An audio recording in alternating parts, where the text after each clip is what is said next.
მოგესალმებით. ხამშვიდობისა. ვაგრძელებთ ჩემ ხამის ლაივებს.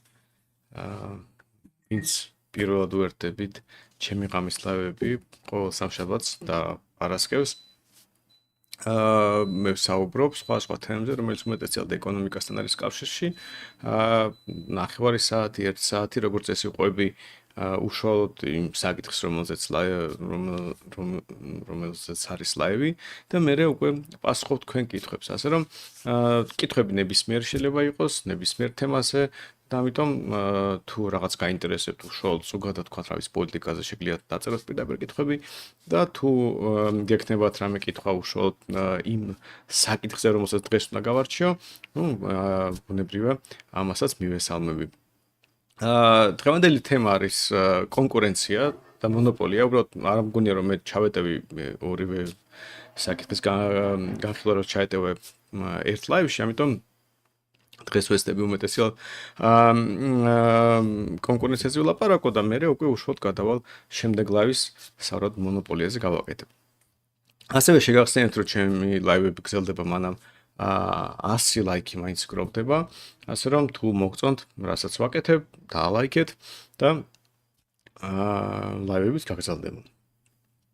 ხო, ნუ შეიძლება დავიწყოთ. მე მგონი ყველაფერი სად არის იმისთვის, რომ ყველგან ლაივში ვართ გაშვებული და შეგვიძლია მივუდგეთ უშუალოდ საუბარს. ესე იგი, კონკურენცია. რა არის კონკურენცია? ნუ ესეთი სიტყვა, რომელიც ყველა თავისუფლად ასე ვთქვათ, ხშირად ვიყენებთ, იმიტომ რომ, რა ვიცი, კონკურენცია რაღაც დადებითი სიტყვაა, ჩვენ ერთმანეთთან კონკურირებთ და არის რაღაც ესეთი რამ, რაც მაგალითად კარგია ქვეყნისთვის. ჩვენ გვაქვს რაღაც კონკურენციის დაცვის სააგენტო, რომელიც ზრუნავს იმისთვის, რომ რაღაც კონკურენცია იყოს დაცული. და ასე შემდეგ და ასე შემდეგ. ანუ ზოგადად კონკურენცია მიჩნეულია როგორც კარგი რამ და კონკურენციაში ჩვენ ყველა რაღაც დოსით ვიმყოფებით. მაგრამ მოდით დავსვათ მარტივი კითხვა, რა არის კონკურენცია? ანუ თუ გაიხსენებთ ჩემ წინა ლაივებს, თავარი პრობლემა, რომელიც მოყვებოდა აი ამ მემარცხენე სოციალისტური ბოროტი იდეების გავრცელებას, არის სიტყვების შინაარსის დამახინჯება. ანუ ის სადაც რაღაც ძალადობას ეძახიან, რაც ძალადობა არის, ვიცი, მონობას, რაც ვიცი, ნებაყოფლობითი ურთიერთობაა და ასე შემდეგ. ანუ თავარი პრობლემა არის ის, რომ სიტყვებს შინაარსი ეკარგება და სიტყვებისთვის შინაარსის დაკარგვა არის ასე ვთქვათ, ერთ-ერთი ყველაზე გავრცელებული მეთოდი თუ როგორ ასე ვთქვათ, მოატყო ადამიანი, როგორ დაუხატო ისეთი სამყარო, რომელიც მას ცდარ დასკვნამდე მიიყვანს. და აქაც იგივე პრობლემაა. სინამდვილეში კონკურენცია მიუხედავად იმისა, რომ ძალიან ხშირად ვიყენებთ ჩვენ ამ ტერმინს, უმეტესწილად ძალიან რაღაც ისეთი სპეციფიკური და ფაქტობრივ გარემოებებისგან აცდენილი განმარტებით გამოიყენება. თუ საერთოდ განმარტებით გამოიყენება, იმიტომ რომ ჩემი გამოცდილებით ადამიანს რო კითხვა, რა არის კონკურენციაო, ვერ გეტყვის. აი გეტყვა შეჯიბრიო და ანუ სინონიმს გამოიყენებ. შეჯიბრი გავიგე, მაგრამ შეჯიბრი და კონკურენცია სინონიმია. შეიძლება რაღაც ახსნა, ხო? და უმეტესწილად რაღაცნაირად დამაბნეველი კითხვაა. სინამდვილეში დამაბნეველი კითხვა არის თითქმის ყველა ასეთი ტერმინის განმარტება. ანუ ჩემი გამოცდილებით როცა ეუბნები, რა არის ფასი? და ადამიანი ზის და ფასი, რავი, ფასია რა გეუბნება. კარგი და რა არის საბაზრო ეკონომიკა და აი საბაზრო ეკონომიკა და რა არის, რა ვიცი, მოგება. მოგება და ასე შემდეგ. ანუ ყველაზე კარგ შემთხვევაში შეიძლება ტექნიკური განმარტება მოხდეს, მოგება რაღაც ხარჯებსა და შემოსავალ შორის რაღაც სხვაობაა, მაგრამ რა შინაარსი აქვს ამას, რა ეკონომიკური შინაარსი აქვს, მაგალითად, როცა ამბობს, რომ ადამიანი დიდი მოგება, ცუდია თუ კარგია, რას ნიშნავს ეს, ხო, რაღაცას რიცხვზე ხო არ არის საუბარი, რიცხვაში ხო შეიძლება ცუდი ან კარგი იყოს, როგორც ასეთი. ამიტომ იდეა ის არის, რომ ტერმინების განმარტება არის რაღაც ისეთი უჩვეულო საქმიანობა. არადა ჩემი გადმოსახედიდან ტერმინების განმარტება არის თავარი ამბავი. აი კანონიც რო იწერება, თავიდან ხო ტერმინთა განმარტება მოდის ხოლმე, იმიტომ რომ თუ არ გინდა იდეაში დააბნიო ადამიანი, ჯობია ჯერ სიტყვებს შინაარსი დაუზუსტო. და აი ეს სიტყვებისთვის შინაარსის ასე ვთქვათ, დამახინჯება არის ძალიან გავრცელებული ამბავი. კონკურენცია ერთ-ერთი ასეთია და ამიტომ დავისხოთ მარტივი ამბავიდან რა არის კონკურენცია. ჯერ პირველ რიგში უნდა განვასხვავოთ ეს სიტყვა სხვადასხვა ტიპის კონკურენციებას ვთქვათ. ანუ ეს სიტყვა გამოიყენება სხვადასხვა რაღაცის აღსაწერად. მაგალითისთვის, კონკურენცია შეიძლება იყოს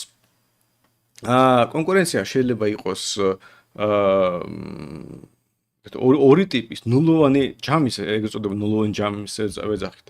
ან დადებითი ჯამის. ანუ მაგალითისთვის, აი წამოიგინეთ, ოთახში გვაქვს ერთი ტორტი და ვართ 10 ადამიანი.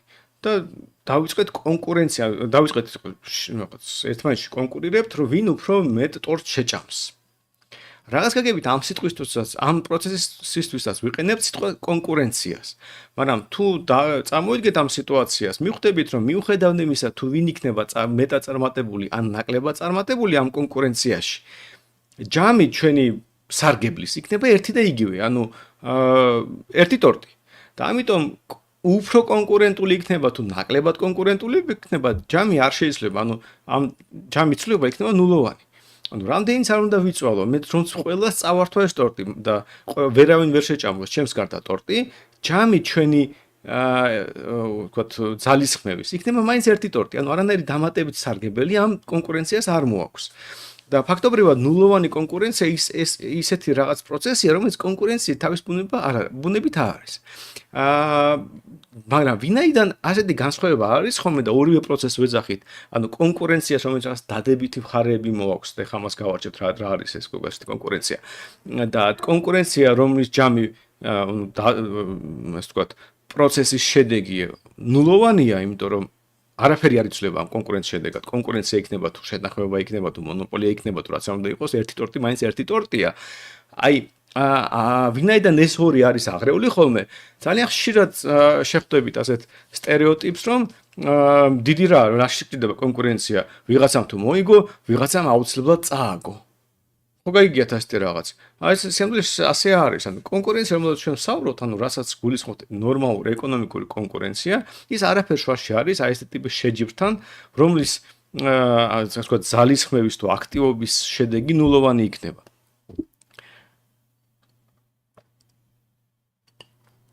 ბოდიში. ესე იგი, და რა არის ეს? რა არის ეს დადებითი კონკურენცია? ხო, რომელსაც ჩემს კონკურენციის აგენტო იცავს, რომელსაც წიგნებს წერენ და ასე შემდეგ. მოდით გავარჩიოთ ზოგადად ტერმინს შევყვეთ და ვნახოთ რა არის ამ საქმიანობის დამახასიათებელი. პირველი და ძალიან მნიშვნელოვანი, რომ კონკურენცია ზოგადად ზმნა არის, ანუ ჩვენ კონკურირებთ ვამბობთ, ხო? ანუ რაღაც როგორც კონკურენცია არ არის არ აღწერთ სიტუაციას. კონკურენცია არ არის სტატიკური მდგომარეობა. ეს თვითონ ძალიან პრიმიტიული, და ჩვენ რო კონკურირებთ, გულისხმობთ რომ რაღაცას ვაკეთებთ და არა ვართ რაღაც მდგომარეობაში. არადა ძალიან ხშირად თუ დააკვირდებით, კონკურენციას განმარტავენ როგორც რაღაც მდგომარეობა, სადაც ბევრი კომპანია. აი თუ ბევრი კომპანია, ესე იგი კონკურენცია. და თუ ცოტა კომპანიაა, ესე იგი არის კონკურენცია. თუ ერთი კომპანიაა, ეს საერთოდ მონოპოლიას ეძახიან, მაგრამ სინამდვილეში კონკურენცია ხო პროცესია. ამიტომ თუ ეს რაღაც პროცესია, ის პროცესი შეიძლება იყოს ერთ კომპანიის შემთხვევაშიც და 10 კომპანიის შემთხვევაშიც. შეიძლება პირიქით 10 კომპანია იყოს და არ იყოს კონკურენცია. იმიტომ რომ ეხლა ზოგ შემთხვევაში ადამიანი იქცევა კონკურენტულად, ზოგ შემთხვევაში არ იქცევა კონკურენტულად. ამიტომ თავისთავად რაღაც ტიპის მდგომარეობა გვაქვს, ეს არის რომ კონკურენცია არსებობს. ანუ ისევ და ისევ რაღაც ნელ-ნელა მივყვეთ ხო ნაბიჯ-ნაბიჯ. პირველი კონკურენცია არ გულისხმობს ნულოვან ჯამს, რომ ერთი მოიგებს იმას ზუსტად რაც სხვა წააგებს. მეორე კონკურენცია არის სტატიკური მდგომარეობა. ის აღწერს პროცესს. და რა პროცესია ეს? და მოით ახლა გავარკვიოთ, ანუ წამოვიდგინოთ ვირტუალური რაღაც კონკურენტული პროცესი და გავარკვიოთ რა არის ეს და დავახასიათოთ ეს, ანუ ჩვენ მაგალითი განვიხილოთ და მაგალითიდან წამოვიდეთ უშუალოდ კონკურენციის განმარტებამდე. ესე იგი, პირველი რაღაც მარტივი სიტუაცია წამოვიდეთ, როცა ქალაქია და ამ ქალაქში ერთი ნაყინის გამყიდველია. ანუ ადამიანი, რომელიც ყიდის მაგალითად, რა ვიცი, შოკოლადის ნაყინს.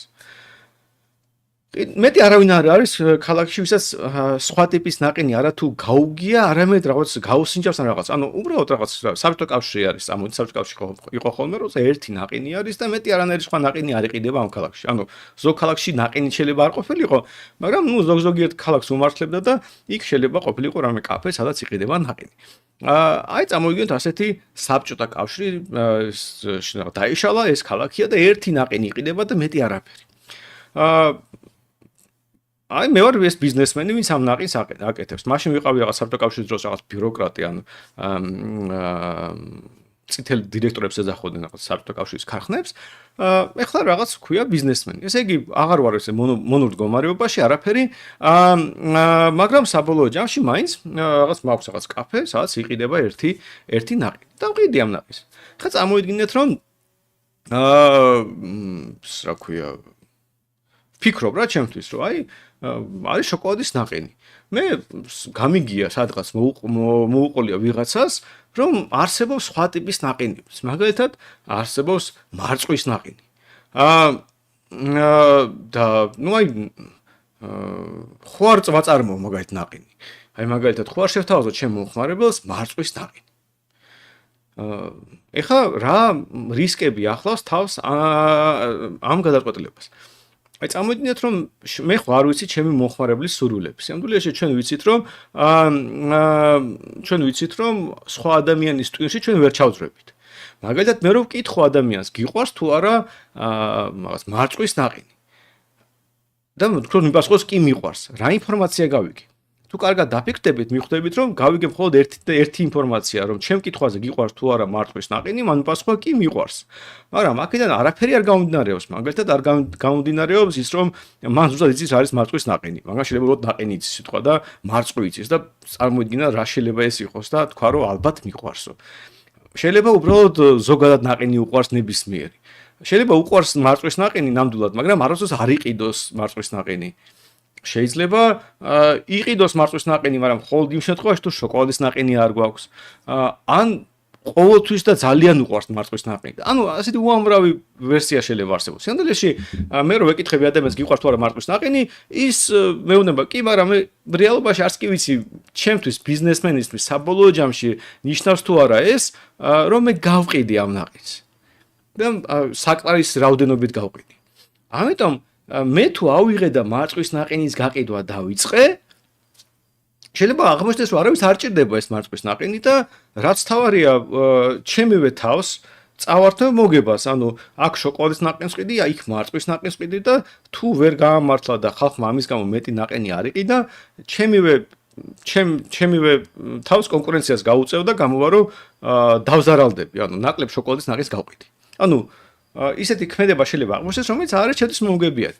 არა და ვინაიდან არავინ არ მანერვიულებს, არაფერი არ ხდება ჩემს ირგვლივ, ერთადერთი გამყიდველი ვარ ნაყინის, ამაზე არც ვიფიქრებ, არ გავრისკო, ანუ შეიძლება არ გავრისკო. მაგრამ აი წარმოიდგინეთ, რომ მე ვიღაც ჩემი მეზობელი წავიდა სხვა ქვეყანაში, დაინახა, რომ სხვა ნაყინი არსებობს, გაუკვირდა, იმიტომ რომ მას ეგონა, რომ მხოლოდ შოკოლადის ნაყინი არსებობს ამ სამყაროში, ჩამოვიდა და გარისკა. გარისკა და გახსნა კაფე გვერდზე, სადაც იყიდება მარწყვის ნაყინი. ეხლა რა შეიცვალა ამ სიტუაციაში? ანუ ჩვენ უკვე ხვდებით რაღაცნაირად, რომ ეს ალბათ კონკურენციას ნიშნავს, ანუ კონკურენცია აშკარად, ხო? მე ვყიდი შოკოლადის ნაყინს. აგერ გვერდზე გაიხსნა მაღაზია. იქ კაფე და იქ იყიდება მარწყვის ნაყინი. აი ალბათ ეს არის კონკურენცია, ხო? მაგრამ რა ხდება ამ მომენტში? და ამ მომენტში მე დილას მივდივარ ჩემ კაფეში და ვაკვირდები მომხმარებელს. მომხმარებელი მოდის, ხედავს მეორე კაფეს, ზოგი მიდის იქ, შეამოწმოს ახალი პროდუქცია, რაღაც ჩვეულებრივი ცნობის მოყარეობის ამბავია და ყიდულობენ მარწყვის ნაყინს. და თუ დავინახე, რომ მაგალითად ჩემ კონკურენტთან რიგი დგას და ხალხი ყიდულობს მარწყვის ნაყინს. რა ხდება სინამდვილეში ამ შემთხვევაში? მე პირველ რიგში, ნუ შეიძლება გული დამწყდეს, რომ რაღაც ხდება, მაგრამ მე პირველ რიგში გავიგე ინფორმაცია ჩემ მომხმარებელს. ანუ თუ გახსოვთ, წინა ლაივში ვამბობდი, რომ ერთ-ერთი გზა ასე ვთქვათ, გამოავლინო ადამიანის სრულიად არის დააკვირდე მის არჩევანს. ანუ როცა ის არჩევანს გააკეთებს, ჩვენ ზუსტად ვიცით, რომ ამ მომენტში მას ურჩევნია ისაც აირჩია, იმასაც რადგან უარი თქვა. ანუ ალტერნატიულ დანახარჯებზე საუბრობთ, ხო მაშინ? აქაც იგივე ამბავია, ადამიანს მივეცით არჩევანი შოკოლადისა და მარწყვის ნაყინის შორის და აირჩია მარწყვის ნაყინი. ანუ რა შეიძლება დავასკვნა, რომ სავარაუდოდ მარწყვის ნაყინი ამ ადამიანს უფრო მოსწონს, ვიდრე შოკოლადის ნაყინი. ნუ შეიძლება პირველ დღეს რა თქმა უნდა ეს იყოს ძალიან შემთხვევითი, იმიტომ რომ ნუ აი რაც არის ეგ არის იყიდა და ნუ ეხლა შეიძლება არ გადააგდო, მაგრამ თუ იგივე განმეორდა მეორე დღეს, მესამე დღეს, მეოთხე დღეს და საბოლოო ჯამში მე ვხედავ, რომ იქეთ რიგი დგას. მე ამ პროცესში დაგვირთ პროცესია, ხო, ანუ ურთიერთობა ჩემსა და მომხმარებელს შორის, ჩემსა და მომხმარებელს და მეორე კომპანიას შორის. ამ პროცესში მე ვიღებ ახალ ინფორმაციას ჩემ მომხმარებელზე. ანუ სინამდვილეში მე ვაკვირდები და ვხედავ, რომ თურმე მომხმარებელს უფრო უყვარს მარწყვის ნაყინი. აი ამ პროცესში, რომელიც როგორც ჩანს კონკურენცია უნდა დავარქვათ ბოლოში, პირველი დამახასიათებელი არის ის, რომ შედეგად ვიღებთ ახალ ინფორმაციას მომხმარებელზე, მის სურვილებზე. ზუსტად იგივე მოხდებოდა, რომ ჩემი კონკურენტი არ აღმოჩენილიყო წარმატებული და გაიხსნეს თავისი კაფე და თქვა მეორე დღეს აღარავის აღარ იყიდა მარწყვის ნაყინი და ეთქვა, რომ ქართლობას გვართმევენო კაცო ჩვენო ნამდვილი ქართველები მარტო შოკოლადის ნაყინს ჭამთო და არ მისულიყვნენ კონკურენტთან. რას გავიგებდი, რომ თურმე ჩემ მომხმარებელს არ უყვარს დიდად მარწყვის ნაყინი და ძალიან კარგი რომ მე არ გავისკე თავის დროზე და არ დავისყე მარწყვის ნაყინის წარმოება. ან შეიძლება დავაკვირდე რომ ჩემ მომხმარებელს დაახლოებით იგივენაირად უყვარს შოკოლადის ნაყინი როგორც მარწყვის ნაყინი და ჩემ კონკურენტს რო გაიხსნა გვერდზე შოკოლადის ნაყინის კაფე მაშინ არაფერიც არ შეიცვლებოდა. ანუ შინაარსობრივად პირველი დამახასიათებელი ამ პროცესისა, რომელსაც ჩვენ კონკურენციას ვეძახით, არის ის, რომ შედეგად ჩვენ ყოველთვის ვიღებთ ახალ ინფორმაციას, ანუ კონკურენცია რო შედგა, ჩვენ დავინახეთ ახალი ინფორმაცია მომხმარებელს. ამიტომ პროცესის შედეგად ჩვენ მეტად ინფორმირებული ვართ, თუ რა უყვარს ჩვენ მომხმარებელს. მაგრამ ეს თვითონ დასაწყისია, ეს ხო არის მარტო კონკურენცია, გავიგეთ ახალი ინფორმაცია. მე რა ხდება? აი მაგალითად ისე დავბრუნდით ის სიტუაციას, როცა მე მარტო ვიყავი ერთადერთი გამყვიდველი შოკოლადის ნაყინის. დაუშვათ ჩემ თანამშრომელს დაავიწყდა დილას, როცა ის ამზადებდა ნაყინის აპარატს, ჩაეყარა შაქარი და გამოვიდა ცუდი ნაყინი. რაღაცნაირი უგემური, ყინული რაღაცნაირი. მირეკავს რა, რომ რა ვიცი ბატონო სანდრო ბოდიში დღეს რაღაც ესა ცუდ ხასიათზე ვიყავი თუ რაღაც რეტროგრადული მერკური რაღაც თელი ამბავი და ესე იგი შაქარი რა უგემური ნაყინი. რა რეაქცია მექნება ამ სიტუაციაში? სიტუაციაში როცა მე მარტო ერთ-ერთი ადამიანი ვარ, ვინც ყიდის ნაყინს. ნუ რა შეიძლება ვინერვიულობ, მაგრამ შეიძლება თქვა რომ რავი გაყიდე რამენად ეს ნაყინი საწავა ხახი იყიდ უთხარი დღეს ყინულის ნაყინი გვაქვს და მეტი არაფერი და ნუ მივყიდეთ. ხვალ მე არ დაგავიწყე შაქარი ჩაყარ. ეს არის თელი ამბავი, ხო? დიდად თავს არ გავიგიჟებ. ეხლა წარმოიდგინეთ იგივე სიტუაცია, როცა გვერდზე კონკურენტი მიდგას და ისიც ყიდის ნაყინს. მირეკავს ესე იგი ჩემი თანამშრომელი და მეუბნება რომ ბატონო სანდრო დავამიწყდა შაქრის ჩაყრა. და ის ახო გადავირები გავგიჟდები, ჯერს იმას სამსახურიდან გავუშვებ, შემივარდები, ამ გაფუჭებულ ნაყინს გადავაგდებ, გავაკეთებ ახალ ნაყინს, იმიტომ რომ თუ მე ეს ცუდი ნაყინი გავყიდე, მაშინ კონკურენტი ხო აუცილებლად გამოიყენებს ამას. აიღებს და დაწერს მაგალითად თავის მაღაზიაზე, მე შაქარი არასდროს არ მოვიწყდება. ხალხო, ჩემ ნაყინში შაქარია, ჩემი ნაყინი ტკბილია, გემრიელია. და ხალხი წავა იმაში უშუალოდ კონკურენტად. რა გამოვა? მე დავკარგავ მომხმარებელს და გავკოტრდები, ხო? თუ ასე გავაგზელე. ესე იგი, რა არის კონკურენცია გარდა იმისა, რომ ჩვენ ვიღებთ ინფორმაციას მომხმარებელს. ეს არის ასევე პროცესი, რომელიც მაიძულებს ვიყო დისციპლინური. ანუ დისციპლინური მომხმარებლის სურვილების დაკმაყოფილებაში. ანუ ჩათვალეთ რომ ეს არის რაღაც დასჯის მექანიზმია, ხო? ანუ არა მარტო ასე ვთქვათ, გამოვავლინე, მე ასევე კონკურენციის პროცესში იძულებული ვარ დისციპლინურად მოვიქცე და დავაკმაყოფილო ჩემი მომხმარებლის სურვილები, ანუ ვიყო ამაზე ორიენტირებული, იმიტომ რომ თუ ასე არ მოხდება, მაშინ მე დავკარგავ მოგებას. Ну, რა არის მოგება, მე ზოგადად გასაგები, მაგრამ მე მაინც დავბრუნდები მოგვიანებით. ეხლა ეს არის მნიშვნელოვანი. ამიტომ ერთი მხრივ ეს პროცესია, რომელიც ავლენს ახალ ინფორმაციას ჩემ მოხმარებელზე, მეორე მხრივ ეს პროცესი მაიძულებს ვიყო დისციპლინური ჩემ ქმედებებში. და რაც უფრო აქტიურია კონკურენცია, ანუ რაც უფრო დისციპლინურად და აქტიურად ავლენენ და აკმაყოფილებენ მოხმარებლის სურვილებს ადამიანები, ამ ჩემი კონკურენტები, მით უფრო მეტი სტიმული მაქვს მეც დილა ადრიან გავდგე, ვიმუშაო, არა ვიყვანო სამსახურში ვიღაც ზარმაცი და უპასუხისმგებლო ადამიანი, ან თუ ასე შემომეპარა გაუშვა, ღამე არ ვძინავს რომ შემდეგ დღეს რაღაც კიდევ უფრო გავაუმჯობესო და ასე შემდეგ. ანუ დისციპლინა მაქვს. მესამე ელემენტი, მაგრამ ეს არ არის საკმარისი, იმიტომ რომ ერთხელ დისციპლინა, ორჯერ დისციპლინა წავაგეთ, მე ერთხელ შემეშალა და გავაკეთე სულ ნაყინი, მეორეჯერ გავაკეთე, მესამეჯერ გავაკეთე. სინამდვილეში ამით ხო ყალიბდება ჩემი რეპუტაცია. და ჩემი რეპუტაცია ყალიბდება მათ შორის იმის ხარჯზე, რომ ჩემი კონკურენტები ყოველჯერ როცა მე შეცდომას დაუშვებ, დამსჯიან. აი, როცა დამავიწყდება შაქრის ჩაყრა, კონკრეტულად დაწერეს, ჩემ ნაყიში დღეს შაქარი როგორც ყოველთვის ნორმაშია, ჩემი ნაყინი როგორც ყოველთვის გემრიელია და იგულისხმება, რომ ალბათ ჩემ ნაყინში რაღაც არ ვარგა, ხო? ანუ პირველი იქნება ჩემი კონკურენტი, ვინც შეატყობინებს მოხმარებელს ჩემ პრობლემებზე. ამიტომ სინამდვილეში ადამიანი კონკურენციის პროცესში უყალიბდება რეპუტაცია და კონკურენტი არის სინამდვილეში მთავარი წყარო ჩემი რეპუტაციის. მათ შორის დადებითი რეპუტაციის, იმიტომ რომ წარმოიდგინეთ რომ დაუშვათ მე მინდა გავხდე რაღაცის ჩემპიონი. რა უნდა გავაკეთო იმისთვის რომ ვიყო ჩემპიონი, ხო? მე როგორც წინა ლაივში იყო, ჩემით მოვიგონო რაღაც თამაში, ჩავატარო სოფლიო ჩემპიონატი და გავხდე ჩემპიონი, ალბათ თქვენ არ დამიფასებთ ამას. ესე იგი რა უნდა გავაკეთო? სავარაუდოდ იმ თამაში, რომელიც ხალხს აინტერესებს, უნდა დავამარცხო ჩემპიონი. და რაც უფრო ძლიერია ის ჩემპიონი, მით უფრო კარგ რეპუტაციას მოვიპოვებ, როცა მას დავამარცხებ. აქედან გამომდინარე, მე თუ მინდა ვიყო ყველაზე მაგარი ჩემპიონი ჭადრაკში. რა უნდა გავაკეთო? სოფლიო ჩემპიონი დავამარცხო. სინამდვილეში ჩემთვის მნიშვნელოვანია, რომ არსებობდეს კონკურენცია, თუ მე მინდა მაღალი რეპუტაცია მქონდეს, თუ მე მინდა ვიყო საუკეთესო წარმოებელი რაღაცის, საუკეთესო ვიყო რაღაც სფეროში, მე უნდა მყავდეს ვიღაც სერიოზული კონკურენტი, ძლიერი კომპანია, წარმატებული მაღალი რეპუტაციის და დავამარცხო ის. აი მაგალითს მოგიყვათ ასეთ ფორმულა 1-ში რაღაც ეტაპზე, ვინც არის ეს რბოლა არის ასეთი სპორტი, ერთ-ერთი ყველაზე მაღალ ტექნოლოგიური და ჩემს ყველა საყვარელი იყო რაღაც ეტაპზე ორი მიმწოდებელი საბურავების, მიშლენი და ბრიჯსტოუნი.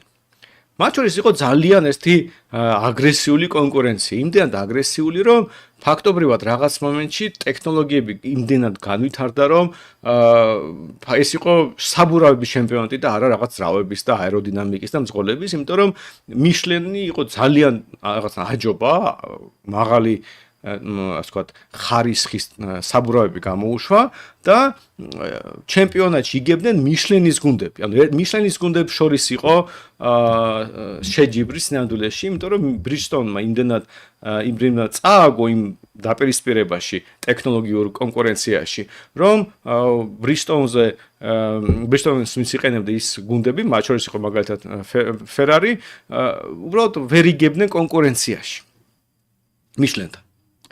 და რაღაც აი ფანტასტიკური ტექნოლოგიები იყო ამ მიშლენის საბურავები, ფაქტობრივად სტრუქტურას ისვლიდნენ სწორ მონაკვეთზე და მოსახლეებში და მთელი ამბავი იყო. ყოველი რბოლის შემდეგ მიშლენის და ბრიჯსტოუნის თანხმოვანი გარბოდნენ ტრასაზე და იღებდნენ ამ საბურავების ნარჩენებს, რომ მე ქიმიური ანალიზი გაეკეთებინა და ერთმანეთის საიდუმლოები გაიგოთ და ასე შემდეგ და ასე შემდეგ მთელი ამბავი იყო. და ერთ-ერთ მშვენიერ დღეს ფედერაციამ ავტოსპორტის ფედერაციამ გადაწყვიტა, რომ ეს ნამეტანია, რომ ეს არ უნდა იყოს საბურავების სპორტი და თქვა, რომ შემდეგი სეზონიდან იქნება ერთი მონოპოლიური მიმწოდებელი საბურავების და გამოაცხადა კონკურსი. აიო, ვინც გინდათო, შემოდით ხალხო და აბა თქვენიცითო, ავარჩევთ ერთს. ერთ ადამიანს, რომელიც ერთ კომპანიას, რომელიც მიასწვის საბურავის, ყველა გუნდს ექნება ერთნაირი საბურავი და ამიტომ აღარ დაიხარჯება უამრავი დრო საბურავების რაღაც ტექნოლოგიურ განვითარებაზე და დაუბრუნდება სპორტ იმს რაც არის, ძრავები, რბოლელები, აეროდინამიკა და ის რაც უფრო დამახასიათებელი იყო ფორმულა 1-ისთვის. გამოაცხადეს კონკურსი და ვინ მოიგო ამ კონკურსში? თქვენ შეიძლება იფიქროთ, რომ ალბათ მოიგებდა ამ ტენდერში ის კომპანია, რომელიც უკეთეს საბურავებს აკეთებდა, ანუ მიშლენი. მაგრამ სიამოვნებაში ტენდერში გაიმარჯვა ბრისტოულმა. და გაიმარჯვა მხოლოდ იმიტომ, რომ მიშლენმა უარი განაცხადა ტენდერში მონაწილეობაზე. ანუ მიშლენმა თქვა, რომ მე არ მინდაო საერთოდ, ვიყო მონოპოლიური მიმწოდებელი საბურავების, იმიტომ რომ მირჩევნია ჩემ მიზანი არის კონკურენციაო. ანუ მე მინდაო ბრისტოუნი დავამარცხო. ანუ მიშლენის თავარი სარგებელი ამ პროცესში მონაწილეობის იყო არა ის, რომ ის რაღაც დამატებით საბურავებს გაყიდიდა, იმიტომ რომ მიშლენის ბიზნესის მასშტაბიდან გამომდინარე, ფორმულა 1-თვის მიწოდებული საბურავები არც ისე დიდი გაყიდვები არაფერს არ ნიშნავს. მაგრამ ბრისტოუნი არის ყოველთვის იმ მომენტში იყო ყველაზე მსხვილი მწარმოებელი საბურავების. და მიშლენი გამოდიოდა, რომ ყველაზე დიდ კომპანიას ამარცხებდა ყოველწლიურად ორ კვირაში ერთხელ დემონსტრაციულად მილიარდი ადამიანის თვალწინ და ეს იყო მთავარი სარგებელი, რომელსაც მიშლენს ჰქონდა ამ ყველაფრისგან. ანუ მიშლენის თავარი იდეა ეს კი არ იყო, რომ კონკრეტულად ეს საბურავები მეტი გაეყიდა. არამედ ის, რომ ბრისტოუნია ყველაზე დიდი კომპანია და ნახეთ ხალხო, მე ამ ბრისტოუნს ვამარცხებ. და თუ ეს ბრისტოუნის დამარცხების, ანუ შენი ძლიერი კონკურენტის დამარცხების შესაძლებლობა აღარ იარსებებდა, არანაირი ინტერესი მიშლენს არ ჰქონდა და მიშლენი გავიდა ფორმულა 1-დან. მეტიც, მე მოხდა ის, რაც დღემდე ხდება ფორმულა 1-ში, ფაქტობრივად ასეთი პრობლემა გაჩნდა. რის გამოც მე ბრისტოუნიც გავა სპორტიდან, მე ბრისტოუნს შანსს პირველს ექნება იგივე პრეტენზიები ფორმულა 1-თან და ზოგადად როგორც ორგანიზაციასთან და ცალკეულ რბოლელებთან თუ გუნდებთან და მიუხედავად იმისა, რომ მე შეთანხმდა, რომ ეს რამე შეთანხმება რაღაც თემებზე არ ელაპარაკონ, მაინც ეს პრობლემა დღემდე ამა თუ იმ ფორმით არსებობს და რაში მდგომარეობს პრობლემა? აი, თქვენ უყურებთ რბოლას. როდის გაგახსენდებათ საბურავები რბოლის დროს? სიამოვნებაში ერთადერთი მომენტი, როცა საბურავები გახსენდებათ, არის სიტუაცია, როცა საბურავს რამე ემართება. გაიცვითა, გასკდა, აფეთქდა და შემდეგ. ამიტომ სანამ კონკურენცია იყო, ვინც იმარჯვებდა კონკურენციაში, მაგალითად მიშლენი, ის უყურებდა ამ ყველაფერს და მაყურებელი უყურებდა და ნახეთ მიშლენის საბურავი ჯობს ბრისტოუნის. აი გუნდმა მიშლენის საბურავით უფრო რაღაც სწრაფი წრე გაიარა. და სიამოვნებაში რაღაცნაირად თუ შენ წარმატებული იყავი კონკურენციაში, შენზე მომხმარებელი იგებდა კარგ ინფორმაციას, დადებით შეფასებას.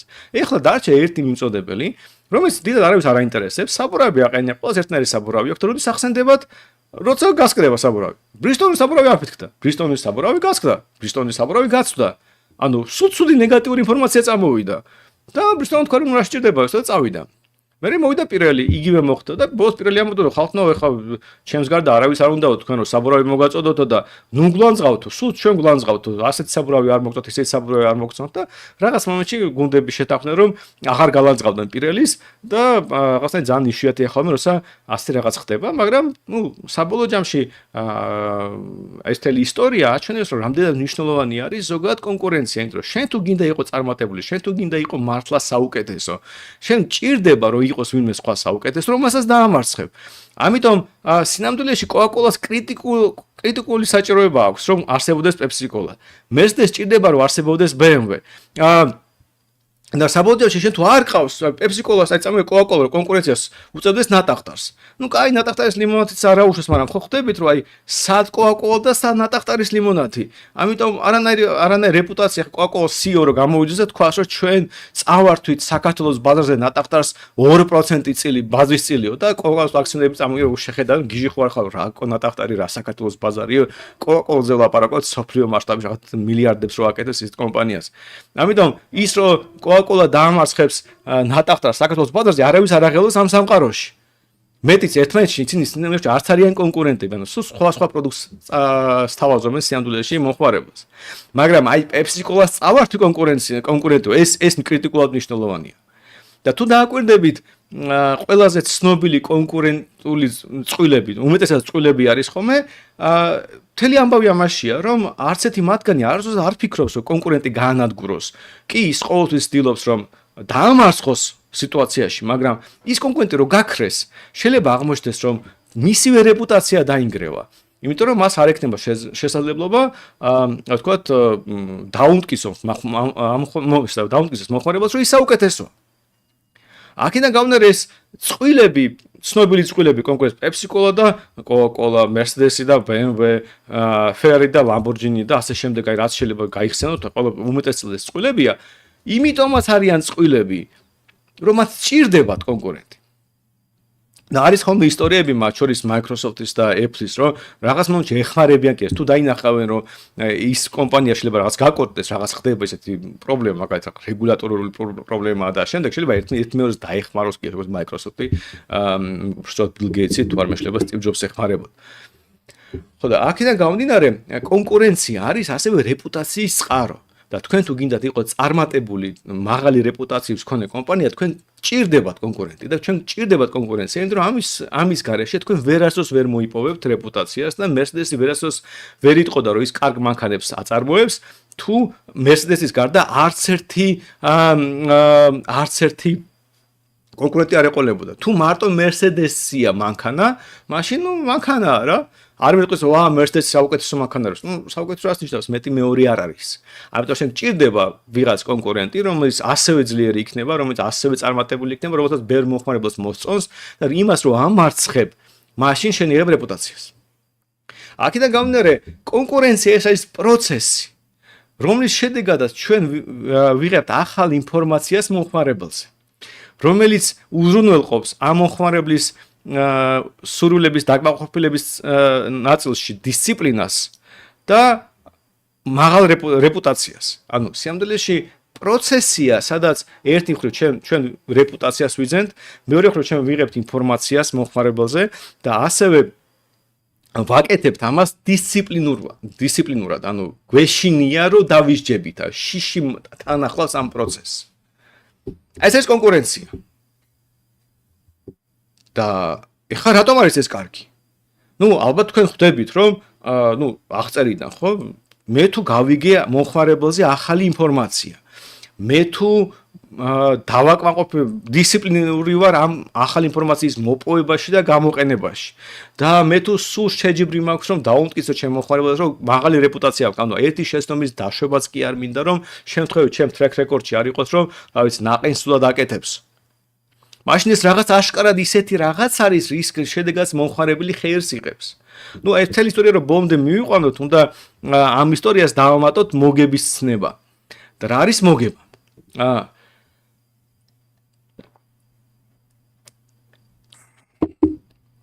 მოგებას ამ პრიმიტიული რაღაც არის ერთი მხრივ, ხო? ეს არის სხვაობა ტექნიკურად, ხო? რამდენი ფული მივიღე, რამდენი დავხარჯე, რას დამრჩა ჩემი მოგება. მაგრამ წამოიგინეთ, რომ რა არის ეკონომიკური შინაარსი მოგების. მაგალითად, მე თქვენ უნდა მოვყიდოთ რაღაც, ვთქვათ, ავიღოთ ლექციები. დავუშვათ მოვკითხულობ ლექციებს. და რაღაც ხარჯი მაქვს მაგალითად. მაგალითად, ჩემი დრო რაღაც ღირს. და დავუშვათ 1 საათი მიჯდება, ვთქვათ, 100 ლარი. და თქვენ მიხდით ფულს, ხო? ანუ რაღაც ფულს მიხდით. ვთქვათ, რა ვიცი, 200 ლარს. ეს რას ნიშნავს? ეს იმას ნიშნავს, რომ მე მოგებაში ვარ. ანუ ის რესურსი, რომელიც მე დავხარჯე, ანუ ჩემი დრო, ადამიანებს მოუტანა იმხელა სარგებელი, რომ მათ უფრო მეტი გადამიხადეს, ვიდრე ჩემი დანახარჯი იყო. შინაარსობრივად ეს ნიშნავს, რომ მე ჩემი რესურსი რაღაცნაირად ეფექტიანად გამოვიყენე. და გამოყენება ეფექტიანობის მით უფრო მეტია, რაც უფრო მაღალი მაქვს მოგება. ანუ თუ აღმოჩნდა, რომ აი აქ 100 ლექციის საკითხვაში მე ვშოვლო, ვთქვათ, 100 ლარს, მაგრამ მე რო წავიდე, ვთქვათ, უნივერსიტეტში და იგივე გავაკეთო, მივიღებ 500 ლარს, ესე იგი უნივერსიტეტში უნდა წავსულიყავი. იმიტომ რომ კარგად რო დაფიქრდეთ სიტუაციაში, როცა მე აქ ვშოვლო 100 ლარს, მაგრამ მე მაქვს სხვა სამსახურის შეიძლება ვიშოვო 500 ლარი, მე სინამდვილეში მინუსში ვარ, ხო? ანუ ჩემი ალტერნატიული დანახარჯი რო გავითვალისწინო, არა მარტო ჩემი უშუალო დროს ხარჯი, არამედ რა შემეძლო მიმეღო, გამოვა რომ მინუსში ვარ.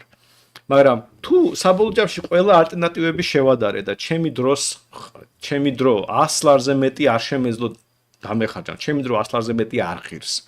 და თქვენ მიხდით 200 ლარს, ესე იგი და თუ მოგებაში ვარ საბოლოო ჯამში, ეს ნიშნავს რომ მე მაქსიმალურად ეფექტიანად გავანაწილე ჩემი რესურსი, ან ჩემი ადამიანური რესურსი. ამიტომ მოგება თავისი ეკონომიკური ბუნებით არის მითითება იმაზე, რომ მე ეფექტიანად ვანაწილებ ჩემ რესურსს. ეფექტიანად იმ კუთხით, რომ მაქსიმალურად ვაკმაყოფილებ ჩემი მომხმარებლის სურვილებს. ანუ იმიტომ რომ ჩემი დრო მაგალითად ლექციების წაკითხვა მე გამოვიყენე საუკეთესო შესაძლებლობის, ანუ უნივერსიტეტი მქონდა, ერთი უნივერსიტეტი, მეორე უნივერსიტეტი, მესამე, მეოთხე და თქვა საჯარო ლექციები და თუ საჯარო ლექციებმა მომიტანა უფრო მეტი ფული, საბოლოო ჯამში ეს ნიშნავს, რომ მე საუკეთესო არჩევანი გავაკეთე და ამ ჩემი საქმიანობით მომხმარებელი ყველაზე მეტად დავაკმაყოფილე. რაც უფრო მეტად დავაკმაყოფილე, მით მეტი იქნება მოგება. ანუ საბოლოო ჯამში ძალიან დიდი მოგება ნიშნავს, რომ მე ამ სამყაროში ძალიან მაგარი გამოყენება უპოვე ჩემ დროს და ძალიან ეფექტიანად დავაკმაყოფილე ჩემი მომხმარებელი. ანუ შინაარსობრივად რაც ხდება, ხო? ეს არის მოგება არის მომხმარებლის დაკმაყოფილების სიმბოლო. დიდი მოგება ხო, დიდი მოგება კი იქნება, ესე იგი, იმის მითითება, იმის ნიშანი, რომ მომხმარებელ ძალიან კარგად დავაკმაყოფილე. გრანდიოზული მოგება, შეიძლება გრანდიოზულად დავაკმაყოფილე. ყველაზე დიდი მოგება ადამიანის კაცობრიობის ისტორიაში, ესე იგი, ასეთი რაღაც არ გაუკეთებია არც ერთ ადამიანს. აი ეს არის მოგება. ამიტომ ადამიანები, რომელსაც არის მოგება და ებრძვიან რაღაც ზემოგებას და რაღაც ასეთებს, უბრალოდ სულელები არიან, ჩემი ან გაუნათლებლები არიან, ან რაღაც უბრალოდ არიციან ჩვეულებრივად. იმიტომ რომ რაღაც კომპანია მოდის და ამბობს, რომ იცი რა, მე ძალიან მაგარი რაღაც გავაკეთე, ბევრი მომხმარებელი ძალიან კმაყოფილი, იმდენ კმაყოფილი იყო, რომ ბევრი ფული გადამიხარეს და იმდენ ბევრი ფული გადამიხარეს, რომ აი ამ ხელა დიდი მოგება. ნუ ისევ და ისევ ჩვენ უნდა გავიხსენოთ, რომ აქაც ხო სიტყვების დამახინჯებას აქვს ადგილი და მოგებას ხშირად, ასე ვთქვათ, თუ ბუღალტრულად დაждდა მოგება, ამ რისკს ყოველგვარში მოგებას ეძახიან. აი ხა ახალი სტატისტიკა და როგორც ჩანს კომერციული ბანკები მორიგ ჯერზე გავლენ რეკორდულ მოგებაზე, მაგრამ ეს მოგება არის ის მოგება, რაც ჩვენ საუბრობდით, იმიტომ რომ კომერციული ბანკების მოგება ჩვენ რეალობაში არის ეროვნული ბანკის სუბსიდირების შედეგად მიღებული მოგება. ანუ ადამიანებს არ თმევენ ფულს ირიბად ინფლაციის მეშვეობით, აზრენ კომერციულ ბანკებს. ნუ გასაგებია ხა 23 წელს 6 მილიარდი რომ მისცეს ლამის ანუ 6 მილიარდი რო გაიზარდა ფულის მასა უბრალოდ და მათ შორის ეს პირველ რიგში საბანკო სისტემის გავლით მოხდა. გასაგებია რომ ბანკები მოგებას მიიღებდნენ. მე რომ ვიღაცამ 6 მილიარდი მომცეს, მეც მაგარი ბიზნესმენი გავხდები. ანუ მე თუ ვიღაცა მილიარდებს ყოველწლიურად მას სუბსიდირებს, რავი, დამისახელეთ ბიზნესი და იმ ბიზნესში შევალ. მიკროჩიპსებსაც კი გავაკეთებს სხვადასხვა. ამიტომ სამდროში არანაირი გენიოსობა არ ჭირდება, იყო ბუღალტრული მოგება მიიღო, როცა ვიღაცები ყოველწლიურად ასობით მილიონ სუბსიდირებას გიკეთებენ. აქედან გამომდინარე ეს რაც კომერციული ბანკების მოგებას აძლევს, ეს არ არის მოგება იმაზეც მე ვსაუბრობ. იგულისხმება რომ კომპანია თავისუფალ საბაზრო ეკონომიკაში ფუნქციონირებს და არა სახელმწიფოს პროტექციით შეულოს ფულს. იმიტომ რომ ეს მაშინ ძარცვა არის. ახლა ძალიან ეფექტიანი მძარცველი შეიძლება ცალკე უნარი და ნიჭი იყოს, ყაჩაღი და ქურდი და ასე შემდეგ, მაგრამ ეს არ ეხება ეკონომიკურ ურთიერთობას. ეკონომიკური ურთიერთობა ნებაყოფლობითი ურთიერთობა და ვაჭრობის შედეგია. ვაჭრობაზეა საუბარი და არა ძარცვაზე და ძალადობაზე. აქედან გამომდინარე, თუ ჩვენ ნებაყოფლობითი ურთიერთობები გვაქვს და ერთმანეთს არ ვძარცვავთ და მე დიდი მოგება მივიღე, სამდროში ეს ნიშნავს, რომ მე ძალიან კარგად დავაკმაყოფილე ადამიანის სურვილები. ესე იგი, დავამატოთ ახლა ეს ცნება კონკურენციას. ანუ ჩვენ გვესმის, რომ ახლა ბიზნესმენის თავარი და სანდროში ერთადერთი ფუნქცია არის მაქსიმალური მოგება. იმიტომ რომ ვიღაცას ამბობს ხოლმე, რომ აი ბიზნესმენს უნდა კონდეს რაღაც სოციალური პასუხისმგებლობა, რაღაცაზე რად განვითარებაზე რაღაცაზე უნდა იზრუნოს, შრომითი კლასზე უნდა იზრუნოს, რაღაცა ბოდვებია ხოლმე რა. არაფერი მსგავსი არის. თვითონ ბიზნესის არსი მდგომარეობს იმასში, რომ შენ უნდა მიისწრაფო და მაქსიმალური მოგებისკენ. და ეს თავისთავად არის კარგი და კეთილი მიზანია, იმიტომ რომ მაქსიმალური მოგება ნიშნავს იმას, რომ შენ უფრო კარგად დააკმაყოფილე მომხმარებლის სურვილები. ამიტომ შენ ისეთ რაღაც გააკეთე, შეიძლება შენ არც მოგწონდეს, რასაც აკეთებ, მაგრამ მომხმარებელს მოსწონს. ამიტომ შენ ხარ ორიენტებული სხვა ადამიანების, ან საზოგადოებაში სხვა ადამიანების დააკმაყოფილებას და შენ თუ ამ საზოგადოებაში ხარ ყველაზე დიდი მოგების მქონე კომპანია, ესე იგი შენ ნიშნავს, რომ ამ საზოგადოებაში დანარჩენ ხალხს ყველაზე კარგად დააკმაყოფილე, ყველაზე კარგად დააკმაყოფილე მათ სურვილებს. ანუ ყველაზე კეთილი ადამიანი ხარ, კეთილი კომპანია ხარ, ასე ვთქვათ, ხო? მეტი სიკეთე მოგაქვს სხვებისთვის. ამიტომ დიდი მოგება არის არათუ კარგი, არამედ სასურველი და აუცილებელი და ერთადერთი მიზანი კომპანიების. თვითონ კომპანიის ფლობა შეიძლება უარეს სხვა მიზანიც ჰქონდეს, მაგალითად გამოიყენოს მერე მიღებული მოგება, თუნდაც ეკოლოგიისთვის, რა ვიცი, ეკლესია შეწიროს, სახლი აიშენოს, ბენტლი იყიდოს და მილიონი სხვა მიზანი ჰქონდეს, როგორც ნებისმიერ ადამიანს. თავისთავად ადამიანებს უამრავი მიზანი შეიძლება ჰქონდეს, მაგრამ ჩვენ საუბრობთ ეკონომიკურ საქმიანობაზე, უშუალოდ ბიზნესის როგორც პროცესის ერთადერთი და სწორი მიზანი არის მაქსიმალური მოგება. ეს არის ყველაზე სწორი და ქრისტიანული მიზანი.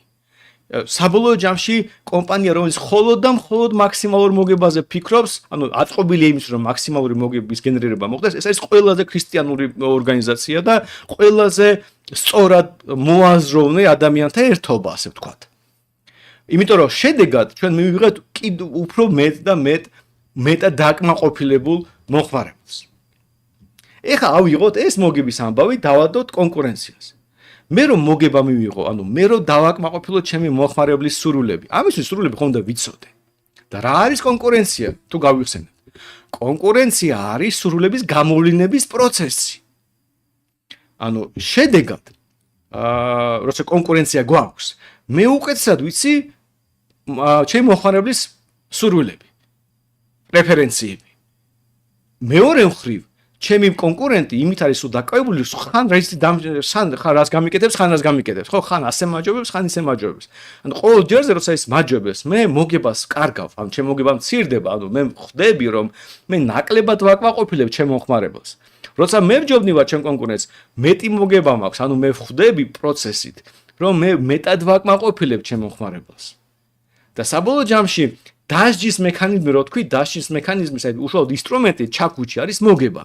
ანუ თვითონ პროცესი კონკურენცია ესე ჩაქუჩი რო იქნებ რა, მაგრამ აი თავში მოგხვდება ეს ჩაქუჩი, ეს ნიშნავს რომ აი მოგებას კარგავ. ანუ შემდგომში უშუალოდ დარტყმას ახორციელებს შეხედა როგორც მოგების შემცირებას. ამიტომ კონკურენცია გადადის შესაძლებლობას ერთი მხრივ გაიგო მეტი მოხმარებელზე, მის სურვილებზე, ამის შედეგად უკეთესად დააკმაყოფილო მისი სურვილები და შედეგად მიიღო მეტი მოგება. მეორე მხრივ, თუ შენ ასე არ მოიქცევი, კონკურენცია, ანუ სხვა ადამიანები იგივე პროცესში, იმგვარად მოიქცევიან, რომ შენ მოგება დაკარგო. და შედეგად კონკურენცია და მოგება უზრუნველყოფს იმას, რომ ერთი მხრივ ჩვენ მეტი ინფორმაცია გქონდეს ჩვენ მოხმარებელზე და მეორე მხრივ ჩვენი მოხმარებელი იყოს მეტად დაკმაყოფილებული. ხო და ეხლა შორს არ წავალ, მაგრამ განმარტების დონეზე შემოვიტანო, სიამოვნებაში პროცესი, როცა ჩვენი მოხმარებლები სულ უფრო და უფრო, ანუ ჩვენი მოქალაქეები დაკმაყოფილებულები არიან თავიანთ სურვილებში, ამას ქვია ეკონომიკური განვითარება. ზოგადად, აი, არის ხოლმე ეკონომიკური ზრდა, როცა უბრალოდ თვლიან რამდენი დოლარის პროდუქცია ვაწარმოეთ.